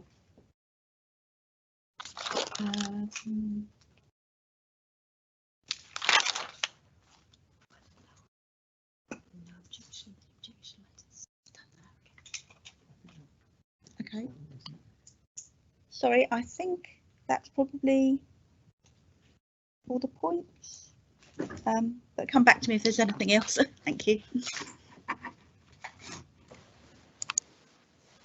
Thank you, Councillor Purdy. Thank you very much indeed. Obviously, the discussion will continue. If members would like to make further comments or questions, could they please turn their cameras on? Thank you.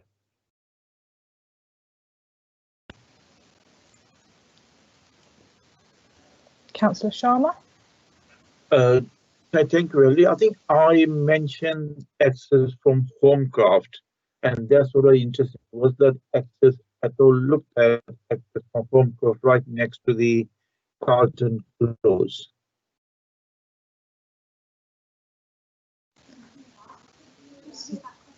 Could you repeat your question, please, Councillor Sharma? Sorry. Certainly. When I question access, I was looking at Homecraft. If you look at the map on Homecraft, there's a straight road coming in from that, which right next to Carlton Close, a fenced area there, there's some greenery there. To me, if that land is accessible, seems like a natural access into this part, and then the vehicles turning left to the Longley house and right onto Aurora. And if that land is available and can be part of this, it would avoid going either through East Park or from Southgate Drive or in front of the commercial property or the resident houses. I think that's the question I had posed. Councillor Purdy. Thank you very much. It wasn't a specific question. It was simply, I believe that, unfortunately, Mrs. Cheeseman, you misunderstood Councillor Mogale's question. Her question really was what was the source of the 33 no objection letters? I can't see any other councillors with their cameras turned on. In that case, we'll come back to you. Thank you.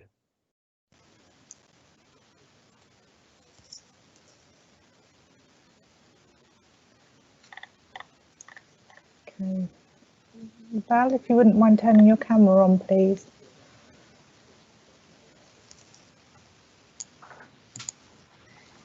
Okay, thank you. I think with regard to the access, we can only consider the access that's proposed, that's within the application and that's within the gift of the applicant to use or has rights of access. So this other access proposal is not part of the application and probably isn't available to the applicant to use. In terms of vehicular access to the site, it would not be going through East Park. The residents and visitors, etc., to the site would be going via Southgate Avenue. So just to really sort of clarify that. In terms of the objection letters, I thought the question was about where people were living and where they'd objected from, if you like. And as I said, it was the no objection letters. Sorry, did I say no? It was no objection. That's what I meant. Yeah, letters of support. Yeah, no objection. They were from, with the exception of one, they were all from Crawley, and there were some from the Southgate area. So probably if I said the wrong word, but yeah, no objection or support.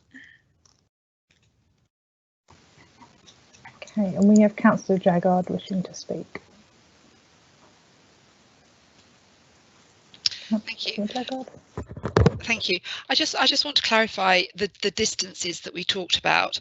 So basically the building is moving south between 3 and 23 metres from its current footprint.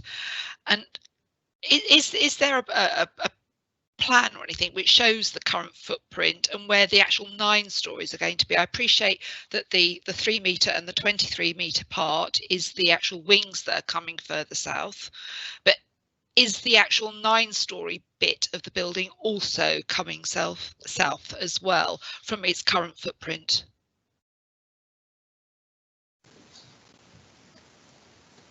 Okay, thank you. If I could just ask Val to turn her camera back on, please. If you could just give me a moment and I can measure that and then I can answer the question. Okay, thank you. No worries.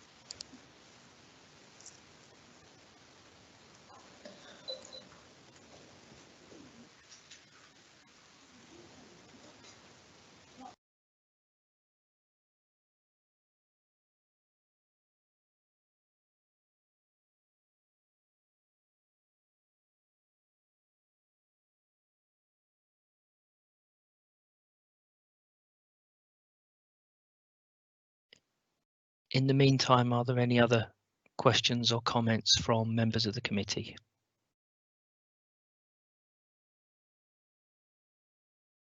That looks like a no. Thank you. We'll just wait for our planning officer to conduct those measurements and come back to us. Thank you.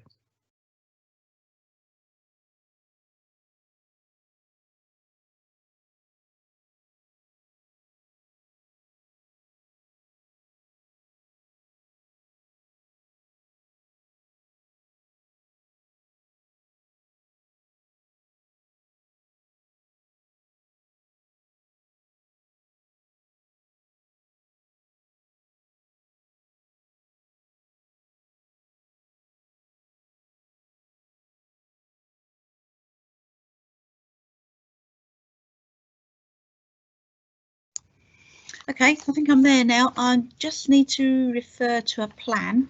Let me.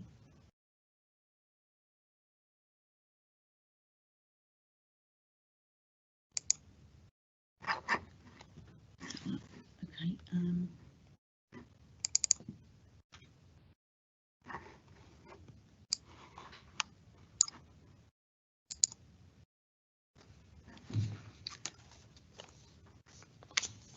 That's the existing plan. So this distance to this distance is 24 metres, and then that distance to that distance was 37.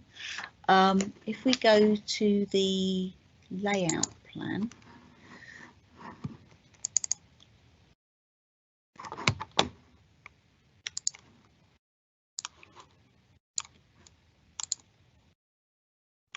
so the 9-storey bit is this bit here, and in that regard, oh, 25.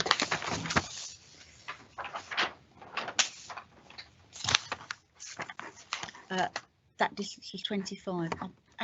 I'll put a different plan up because that's.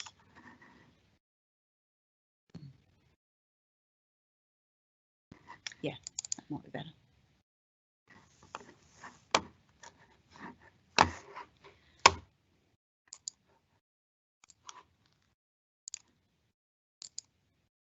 Yeah, it's this part of the building that is 9-storey.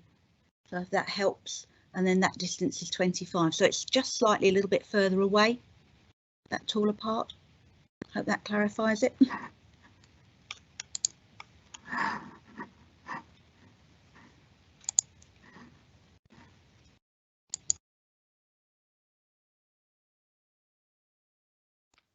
Thank you, Valerie. Councillor Jaggard, was that does that answer your question satisfactorily? Yes, I think so. It is the 9-storey bit is going to be closer to the dwellings compared to what's currently there. Right. Yeah. Thank you. Thank you. So, all committee members having had the opportunity to speak, we will move on to the vote. A recorded vote on the application will be taken by the Democratic Services Officer on my behalf. The recommendation is to permit, and as noted earlier, I, as chairman of the committee, will move that recommendation irrespective of my personal views, and I will ask Councillor Sharma, our vice chair, to second that again, irrespective of his personal views. Councillor Sharma. Thank you. On similar grounds, I will second the move. Would the Democratic Services Officer please call the vote?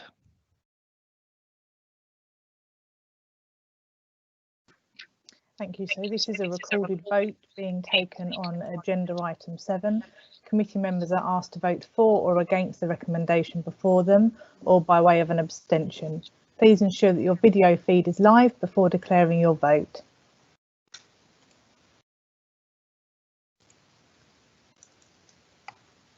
Councillor Belbin. Against.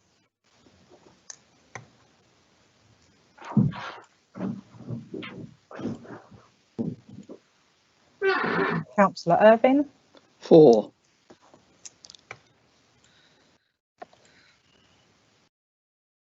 Councillor Jaggard. Against.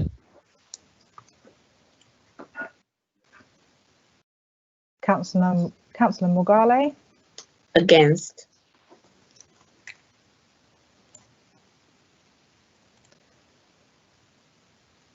Councillor Purdy.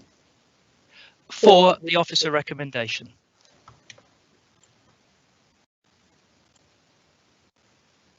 Councillor Rana. For.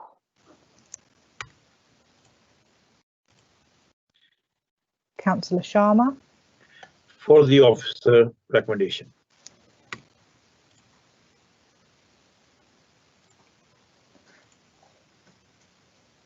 And Councillor Smith.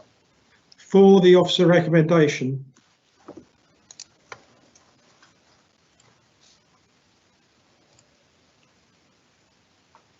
Okay, so the vote has been taken with 5 votes for, 3 votes against and 0 abstentions on the recommendation. Thank you very much.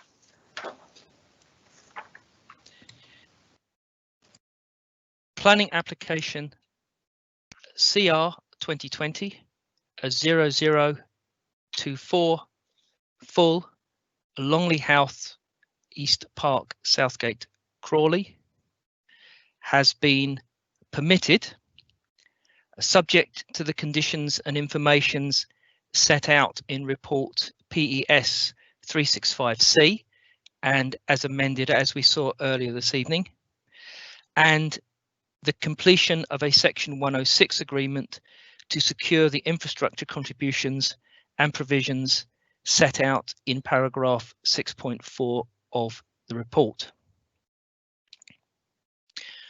Thank you.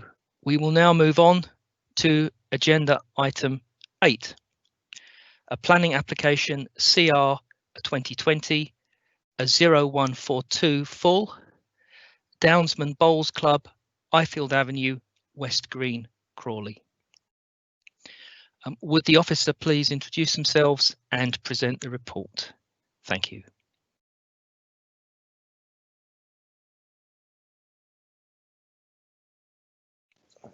Thank you, Chair. This application is actually for a conservatory on the clubhouse, the addition of 2 new external changing room facilities. The provision of the conservatory means that the disabled ramp has to be relocated.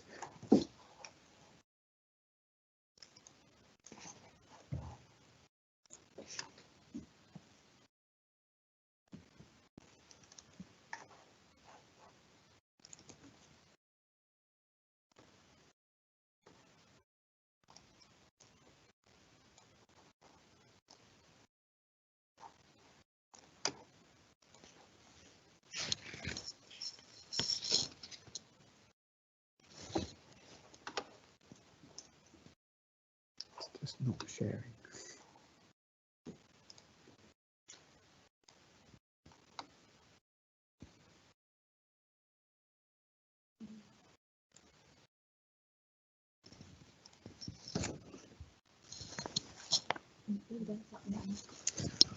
Thank you, Chair. Sorry, I'm having some IT gremlins today. I don't think it's just all the operator. So just to explain the site. The application site is a bowling green here at the Downsman bowling green. The clubhouse here in the southern corner, and it's adjacent to the Ram Club. To the northwest is a path, and further beyond that is the Labour Club here. Over to the east, we've got the playing fields and the cricket club. Just to the north of this is an area of trees.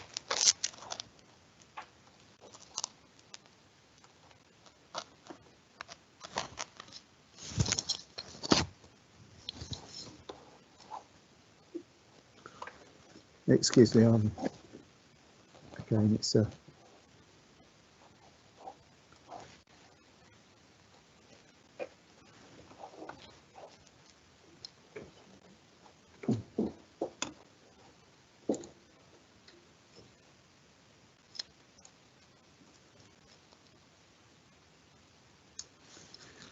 right, so on to the next drawing. I think it's going to be a bit of a time-consuming process to go through.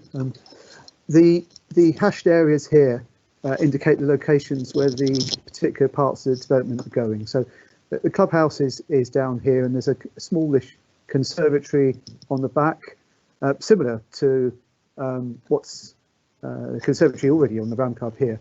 The 2 changing rooms are on this northwest side, quite close to a hedge which runs around the northwest, the northeast, and this southeast side.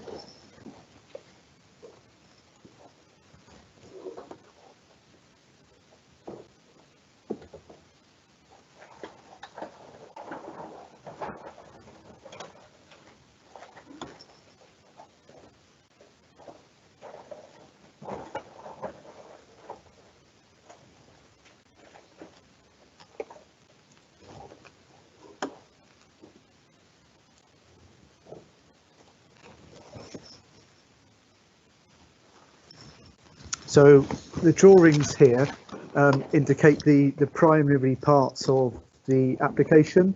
So the drawings at the top end of the, here are the elevations, which show the relatively small scale of the changing room facilities that will be located close to the hedge on the northwest boundary. And the drawings at the bottom here show the glazed conservatory. As you can see, it's got a full width brick piers glass roof, glass windows, 3.3 metres off the back of the building. So not particularly large proposals, all single story, complementary to the buildings that they'd be added to into their overall context.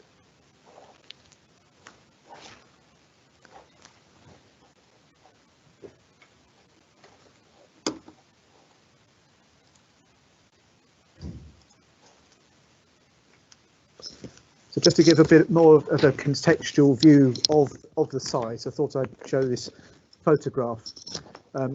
The hip roof building here with the conservatory on it is the Ram Club. The small black flat roofed area just to the left here is the clubhouse. As you can see, there's a good hedge around the site on both sides, and over to the right here would be the location of the two changing rooms. So contextually, there's quite a good screening around the building from the hedgerows, and the buildings are relatively small in scale. It's therefore considered that the buildings and the extension to the clubhouse itself would not have a significant impact on visual amenity and would not be harmful to either the character of the area or the setting of views, the views from the adjacent open spaces. The ramp itself would be adjacent to the hedge here to the east of the current clubhouse. And you see at the moment it goes along the back at the moment, but because the conservatory we don't have to be located. Again, it's such a small scale change, it's not considered it has an impact on visual amenity, and of course its method of construction is very unlikely because it's only a ramp to have any impact on the hedge itself. So the overall scale of the construction would result in the creation of an additional 65 square metres of floor space.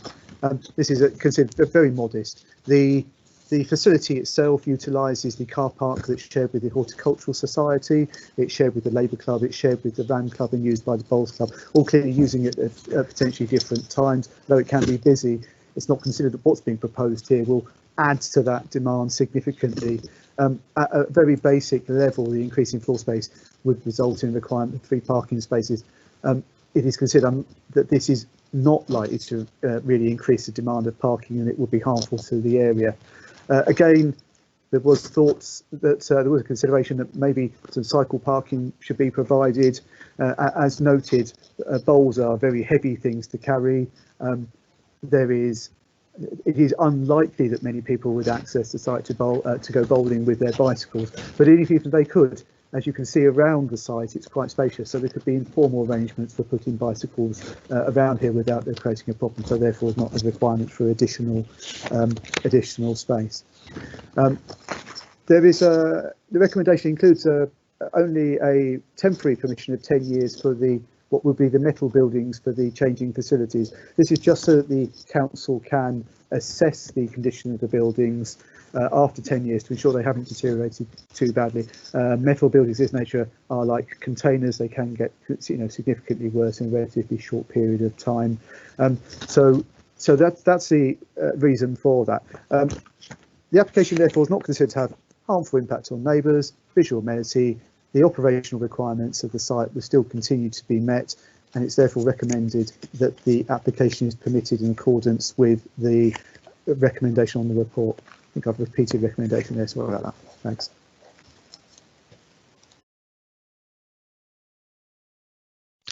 Thank you very much, Mr. Robinson. Are there any statements submitted by members of the public?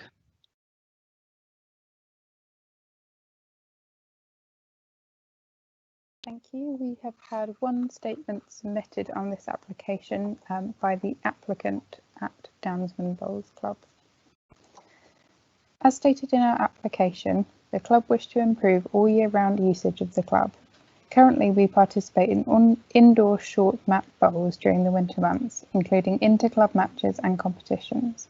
We only have space to lay a single mat in the clubhouse, but need 2 mats for competitions. To facilitate this, we need to hire external facilities in order to have 2 mat rinks for bowling. The addition of the conservatory will allow us to put a second mat in the clubhouse.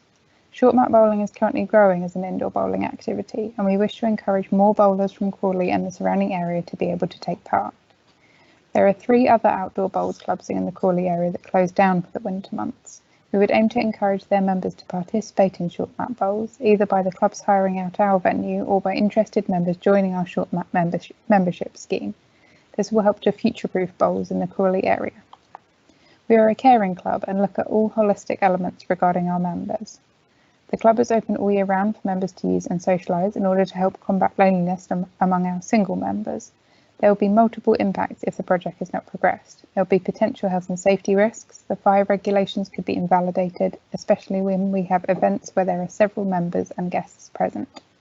The project aims to meet government and local authority targets to tackle health and well-being of local communities at large, including the elderly and disabled who are particularly vulnerable to loneliness, and improves health benefits.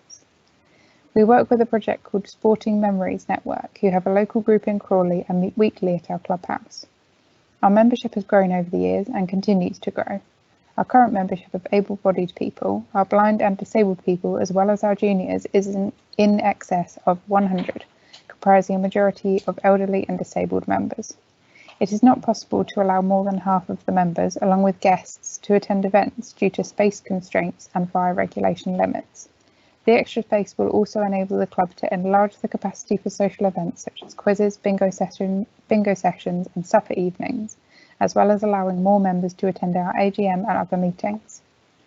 Overall, this will improve the running and social aspects of the club, allowing members to meet along with their non-bowling spouses or partners. During the summer months, the club has matches on our outdoor green, and the extra space will allow us to serve refreshments to our guests in a more convivial environment. It will also allow better spectator space under cover. If the project is successful, we plan to encourage the wider community, such as the local Sikh and Hindu communities, local schools, other local clubs and other bowls clubs that do not have short mat facilities. In the past, we have invited local Scout and similar groups and local business organisations from our multiple industrial estates to encourage them to participate in bowls for team building and general health reasons, both outdoor on our green and indoors on our short mat facilities. With regard to the changing rooms, they will have power for lighting and heating. There will be no need for water supply and nothing will be stored in them except some chairs. As we play matches against other local clubs, the current size restrictions of our existing changing facilities are insufficient. Indeed, we have sourced additional changing space in the form of gazebos for some events, including prestigious Sussex County matches. The addition of these new changing rooms will allow more space for changing and keeping equipment under cover during matches. We have support for the project from our members, our leaseholders and the local bowls development group. That's the end of the statement from the applicant, and there are no further statements on this application. Thank you. Thank you very much. We will now begin consideration of the application. Please turn on your camera if you wish to speak.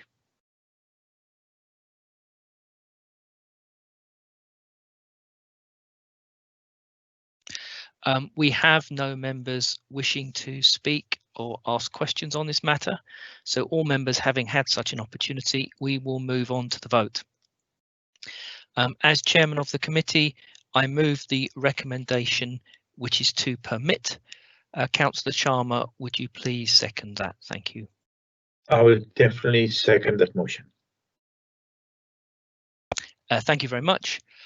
Would the Democratic Services Officer please call the vote? Thank you.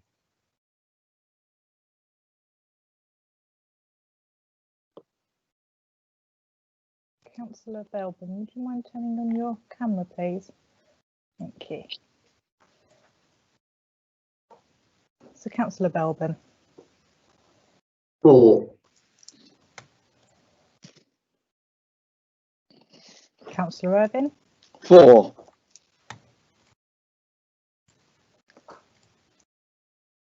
Councillor Jaggard.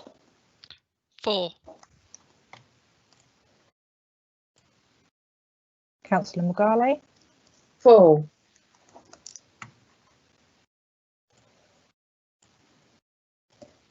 Councillor Purdy. 4.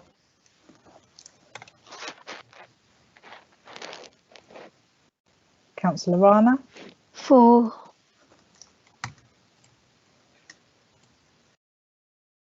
Councillor Sharma. 4.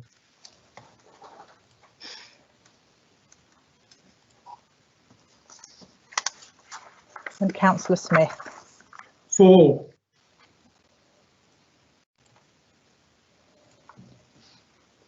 Okay, so the vote has been taken with 8 votes for, 0 votes against and 0 abstentions on the recommendation. Thank you. Application CR 2020/0142 full Downsman Bowls Club, Ifield Avenue, West Green, Crawley, has been permitted, subject to the conditions and informative set out in report PES 356D. Thank you. We will now move on to agenda item 9, a planning application, a CR 2020/0216/RG3, Milton Mount Avenue, Pound Hill, Crawley.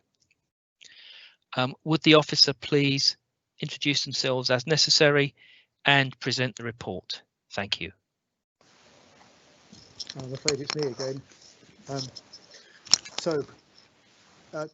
This application seeks permission for a pump house to effectively improve the water supplies to the Milton Mount flats. Also includes 2 risers for the water supply.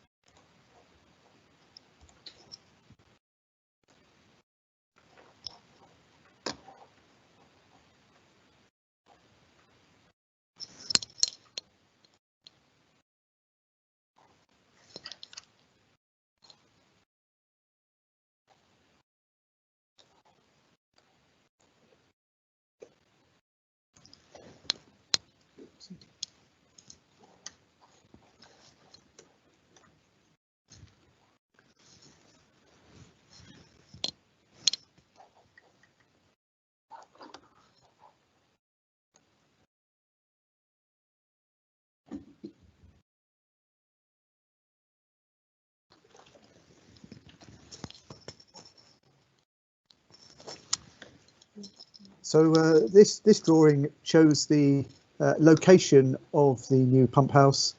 It's the small area in red to the north of the block of flats. It's single storey, it'd be erected in brick. The larger area is an area that would be used for a temporary contractors compound. Not really connected with the application, just sort of example of where they're going to put this while undertaking the work.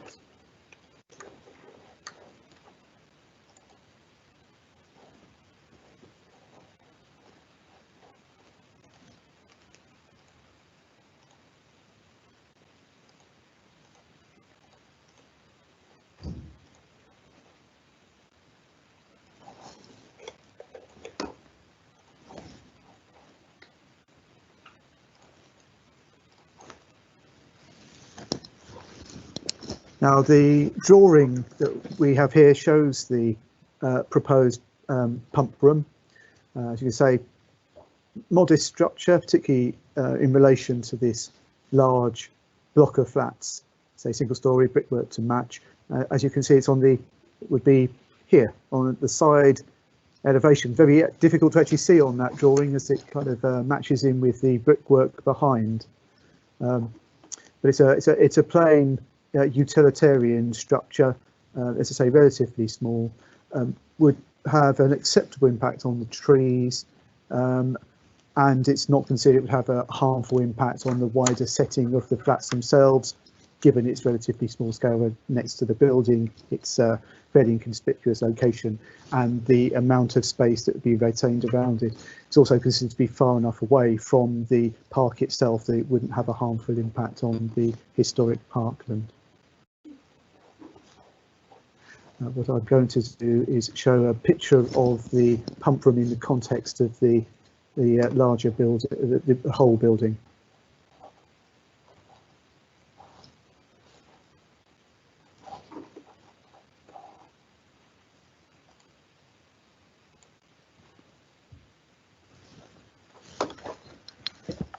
I'm hoping this is showing the whole building. I'm a little bit blind here as to what's being shown on the screen and isn't, but as you can see, that the full whole massing of the building here, and then the little grey element to the side here is the pump house. So I think in terms of its overall scale and character, it has very little impact on the actual setting of the building or its context. This building also actually shows the locations of the pipes. I'm going to have to zoom in to try and illustrate where they are.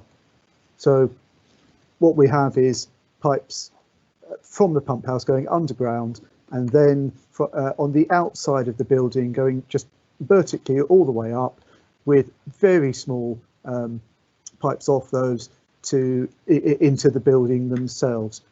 So there's two. There's the second one over here.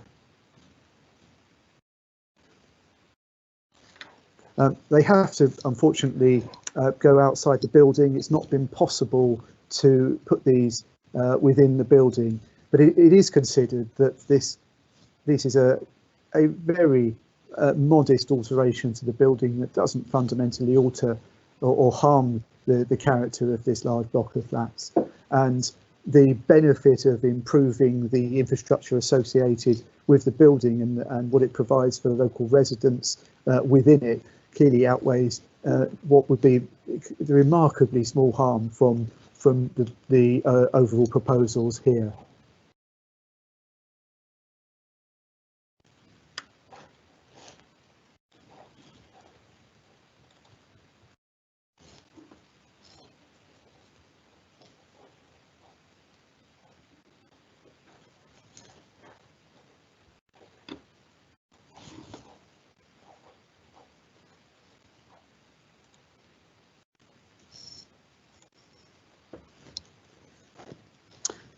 Now this drawing is just illustrative of the more general kind of layout, but also it includes what's being proposed to screen the structure.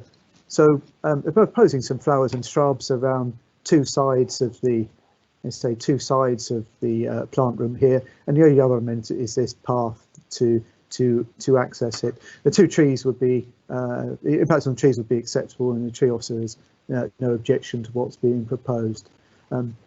Just an indication of some of the plants which would actually plant around it to make it slightly more attractive. So the application is to permit this subject to the conditions that are set out.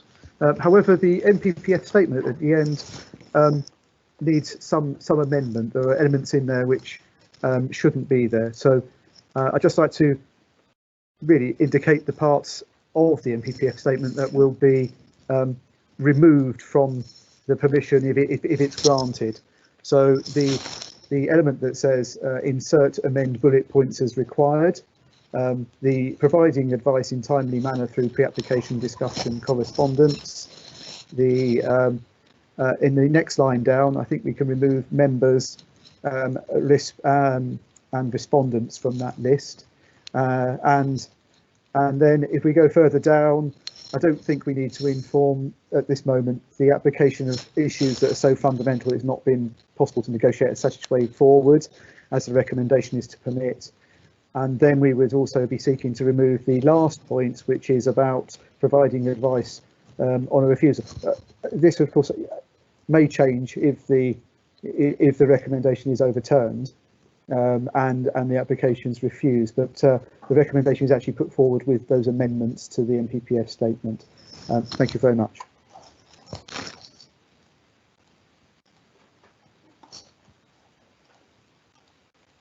Thank you very much.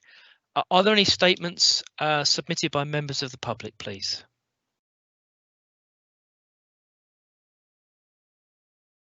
Thank you, Chair. We've had one statement submitted on this application from the ward councillors for Pound Hill and Forge Wood. That's Councillors Burrett, T. Belbin and McCarthy. As the three ward councillors for Pound Hill North and Forge Wood, we would like to express our support for this application, which will make a huge difference to the quality of life of the people who live in Milton Mount.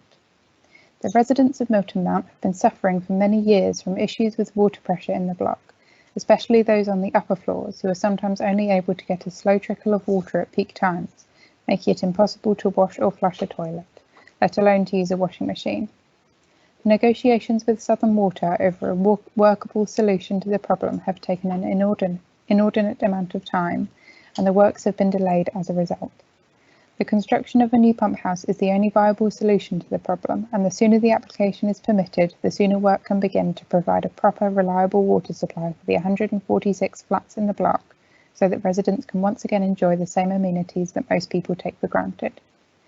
We also hope that the works to improve the water supply will be a catalyst for the completion of the many other improvement works which have been promised and which are long overdue at Milton Mount. We would urge the committee to permit this application so that the works can begin as soon as possible. End of statement, and that's the final statement for this application. Thank you. Thank you very much indeed. We will now begin consideration of this item. Members wishing to speak, would they please turn on their cameras? Thank you. Councillor Irvine. Thank you, Chair. I cannot disagree with a single word that the ward councillors have written. There's a bit more to the story. In the summer, I believe the water mains burst in the Pound Hill area a couple of times, and it meant that people in the flats were actually without water in the height of summer at the time when we had when we still got coronavirus epidemic. So you can imagine what that must have been like. The council did supply bottled water, but obviously water for bathing and showering wasn't available.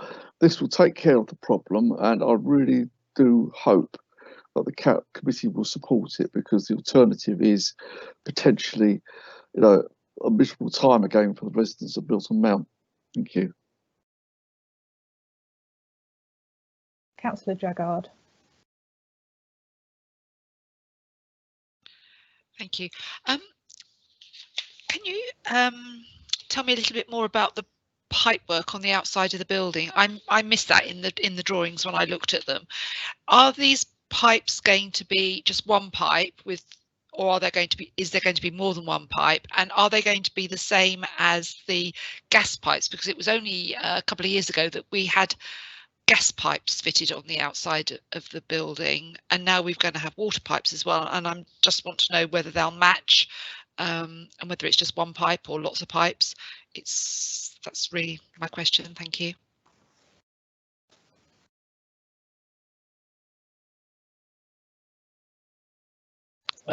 Thank you very much. Mr. Robinson, can I ask you to respond to those questions, please?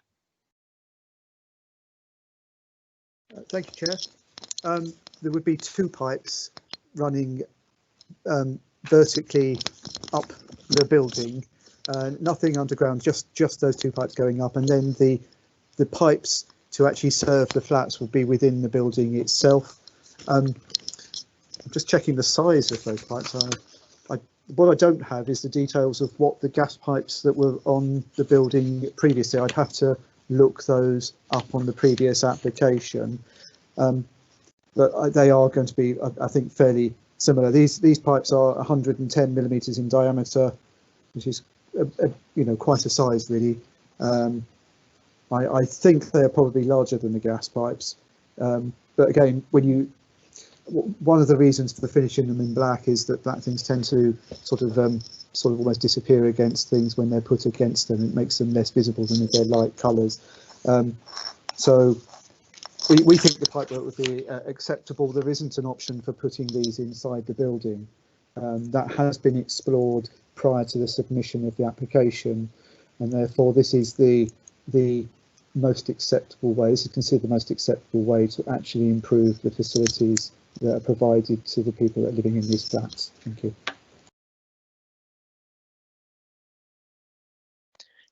Thank you very much indeed, Mr. Robinson. Are there any further questions or queries from members of the committee? Please switch on your camera if there are. I see no cameras going on. In that case, we will move on to the vote. The recommendation is to permit, and I move the recommendation. Mr. Vice, would you please second? Thank you, Mr. Chairman. I'll be happy to second the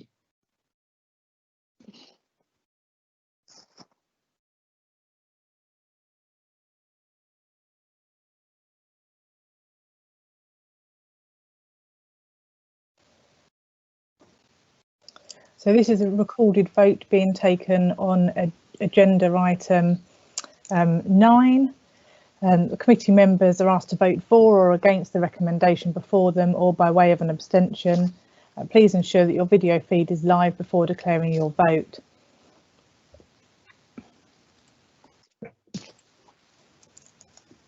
So, Councillor Belbin. For.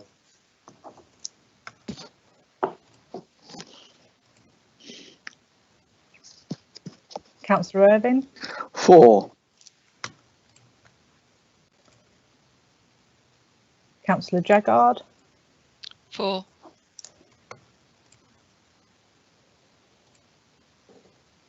Councillor Mugale. For. Councillor Purdy. For.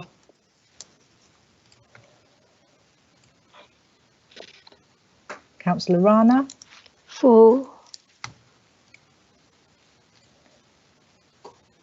Councillor Sharma. For.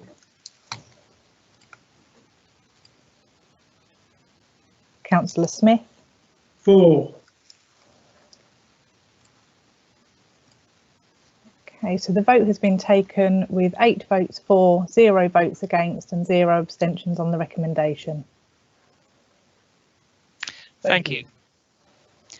Application CR 2020 0216 RG3 Milton Mount Avenue, Pound Hill, Crawley has been omitted, subject to the conditions and informatives set out in report a PES a 356E and the MPPF wording as amended by the officer. Thank you very much. We will now move on to agenda item 10, a planning application, a CR 2020 a 0326 TPO, footpath adjacent to southern boundary of Seymour Primary School and to the north of Pelham Court Business Centre, Broadfield, Crawley. Would the officer please introduce the report? Thank you. Thank you, Chair. Yes, this relates to down south of Seymour Primary School. We'll just go to the plans.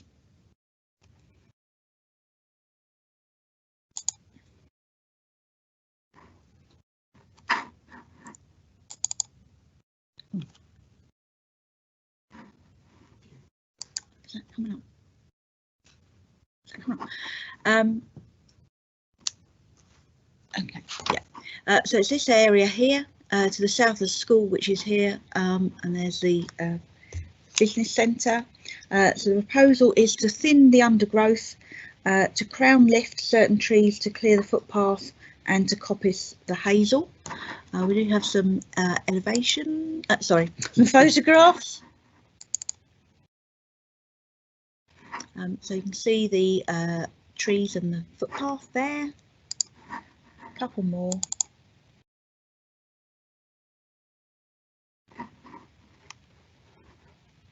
And final one.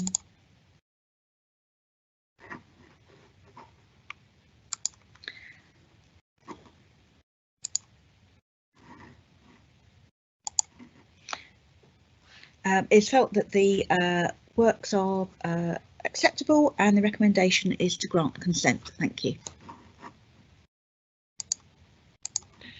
So we will now consider the application. If members wish to speak or have any questions, would they please turn on their cameras? Thank you.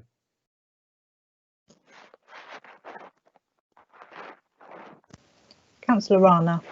Hello. I think this will be very welcome by the residents and the children because it is a bit overgrown.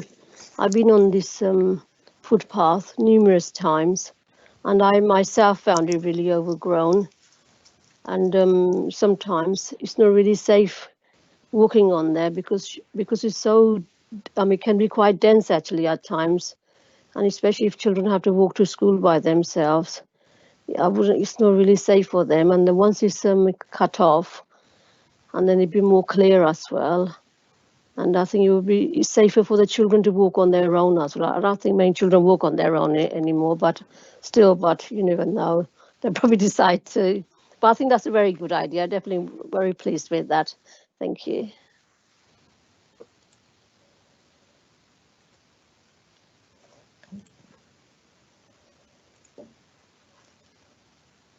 Councillor Belbin. Oh, you're on mute, Councillor Belbin. Sorry, I apologise. For good order, Councillor Purdy, did we have any correspondence from residents on that? I think you missed that bit. Thank you. Thank you very much indeed, Councillor Belbin. I will ask the question, were there any statements received from members of the public? I don't believe there were, but would the officer kindly confirm that for me? Thank you.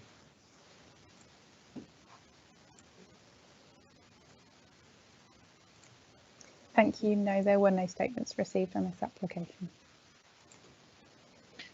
Thank you very much. I'm sure if there were, someone would have been waving things in front of my face at the from a safe distance, I hasten to add. I can see no other cameras turned on. Mr. Robinson, did you have anything further to add in response to Councillor Rana's observations?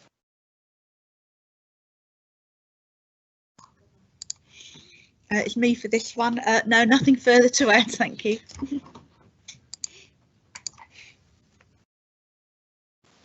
Apologies for that. So, in that case, if nobody else wishes to speak and I can see no further cameras, we will proceed to the vote. The recommendation is to consent, and I move that recommendation. Councillor Sharma, would you kindly second, please? Chairman, I would happily second that.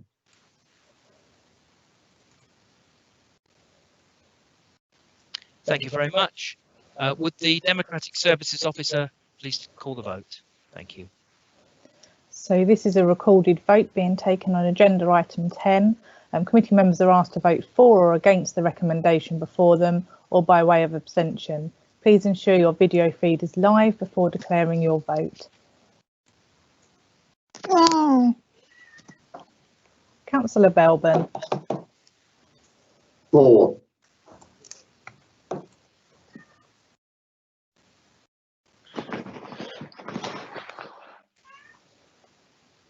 Councillor Irvin. For.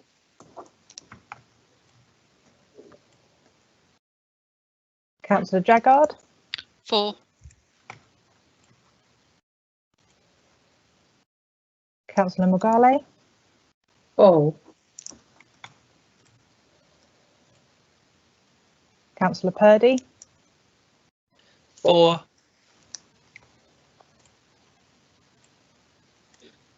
Councillor Rana. For.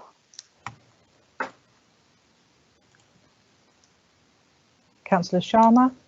For.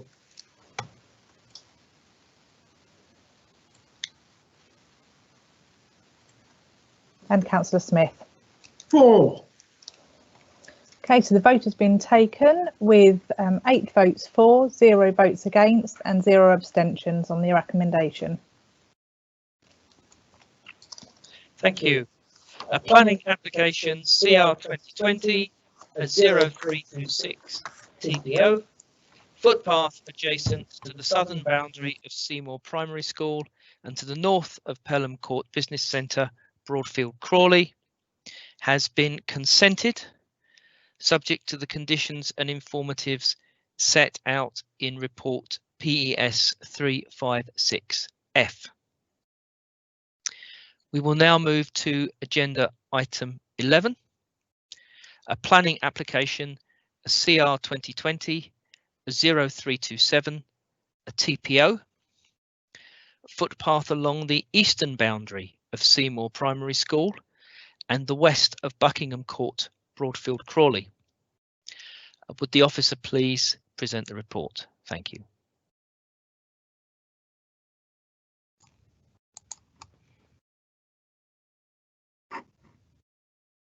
Thank you, Chair.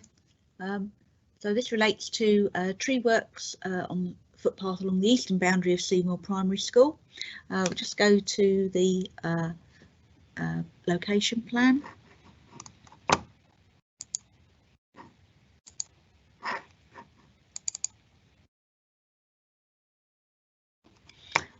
So it's along this part of the site, along here, adjacent to Buckingham Court. A couple of photographs. So again, you can see the trees overhanging the footpath.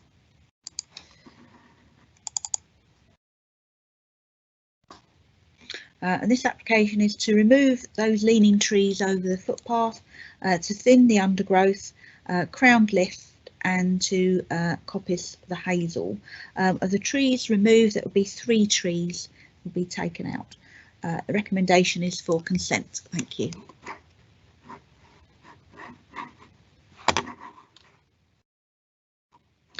Thank you very much. We will now begin consideration. We will now begin consideration of the application. Members wishing to speak, would they please turn their cameras on? And can we please remove the photograph from the members' screen? Thank you very much.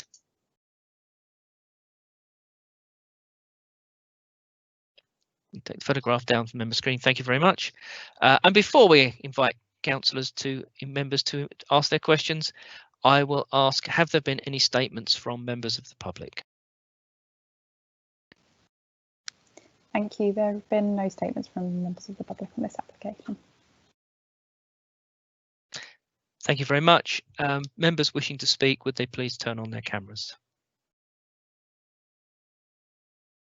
I can see no members wishing to speak. In that case, we will move to the vote. The recommendation is to consent, and I move the recommendation. Mr. Vice, would you please do the necessary? Thank you, Mr. Chairman. I will second the recommendation. Thank you very much, Councillor Sharma. Would the Democratic Services Officer please call the vote? So this is a recorded vote being taken on agenda item 11. Committee members are asked again to vote for or against the recommendation before them, or by way of abstention. Please ensure your video feed is live before declaring your vote.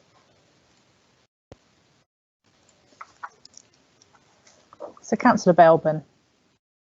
For.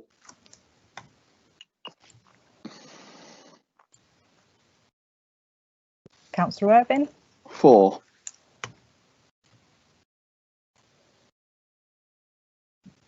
Councillor Jaggard. For.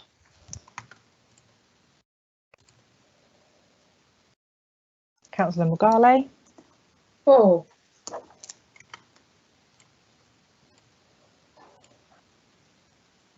Councillor Purdy. For.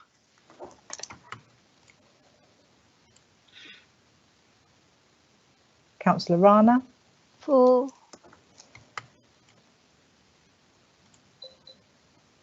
Councillor Sharma. For.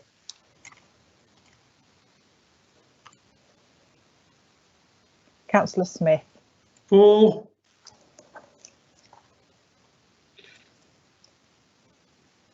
So the vote has been taken with 8 votes for, 0 votes against and 0 abstentions on the recommendation. Thank you very much. Application CR 2020 0327 TPO, footpath along the eastern boundary of Seymour Primary School and west of Buckingham Court, Broadfield, Crawley, has been consented, subject to the conditions and informatives set out in report PES 356G. That takes us on to agenda item 12, the supplemental agenda. I'm pleased to inform members that there are no supplemental agenda items for this evening.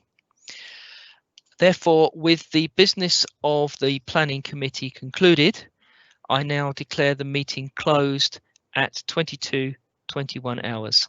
Thank you all very much for your attention this evening. Thank you and good night. Thank you and good night. Thank you. Good night. Thanks, Good night. everybody. Bye then. Thank Bye-bye. you. Mr. Chairman, a very well controlled and conducted meeting. Thank you. Thank you very much, and my thanks to the members of the public who are watching. Thank you.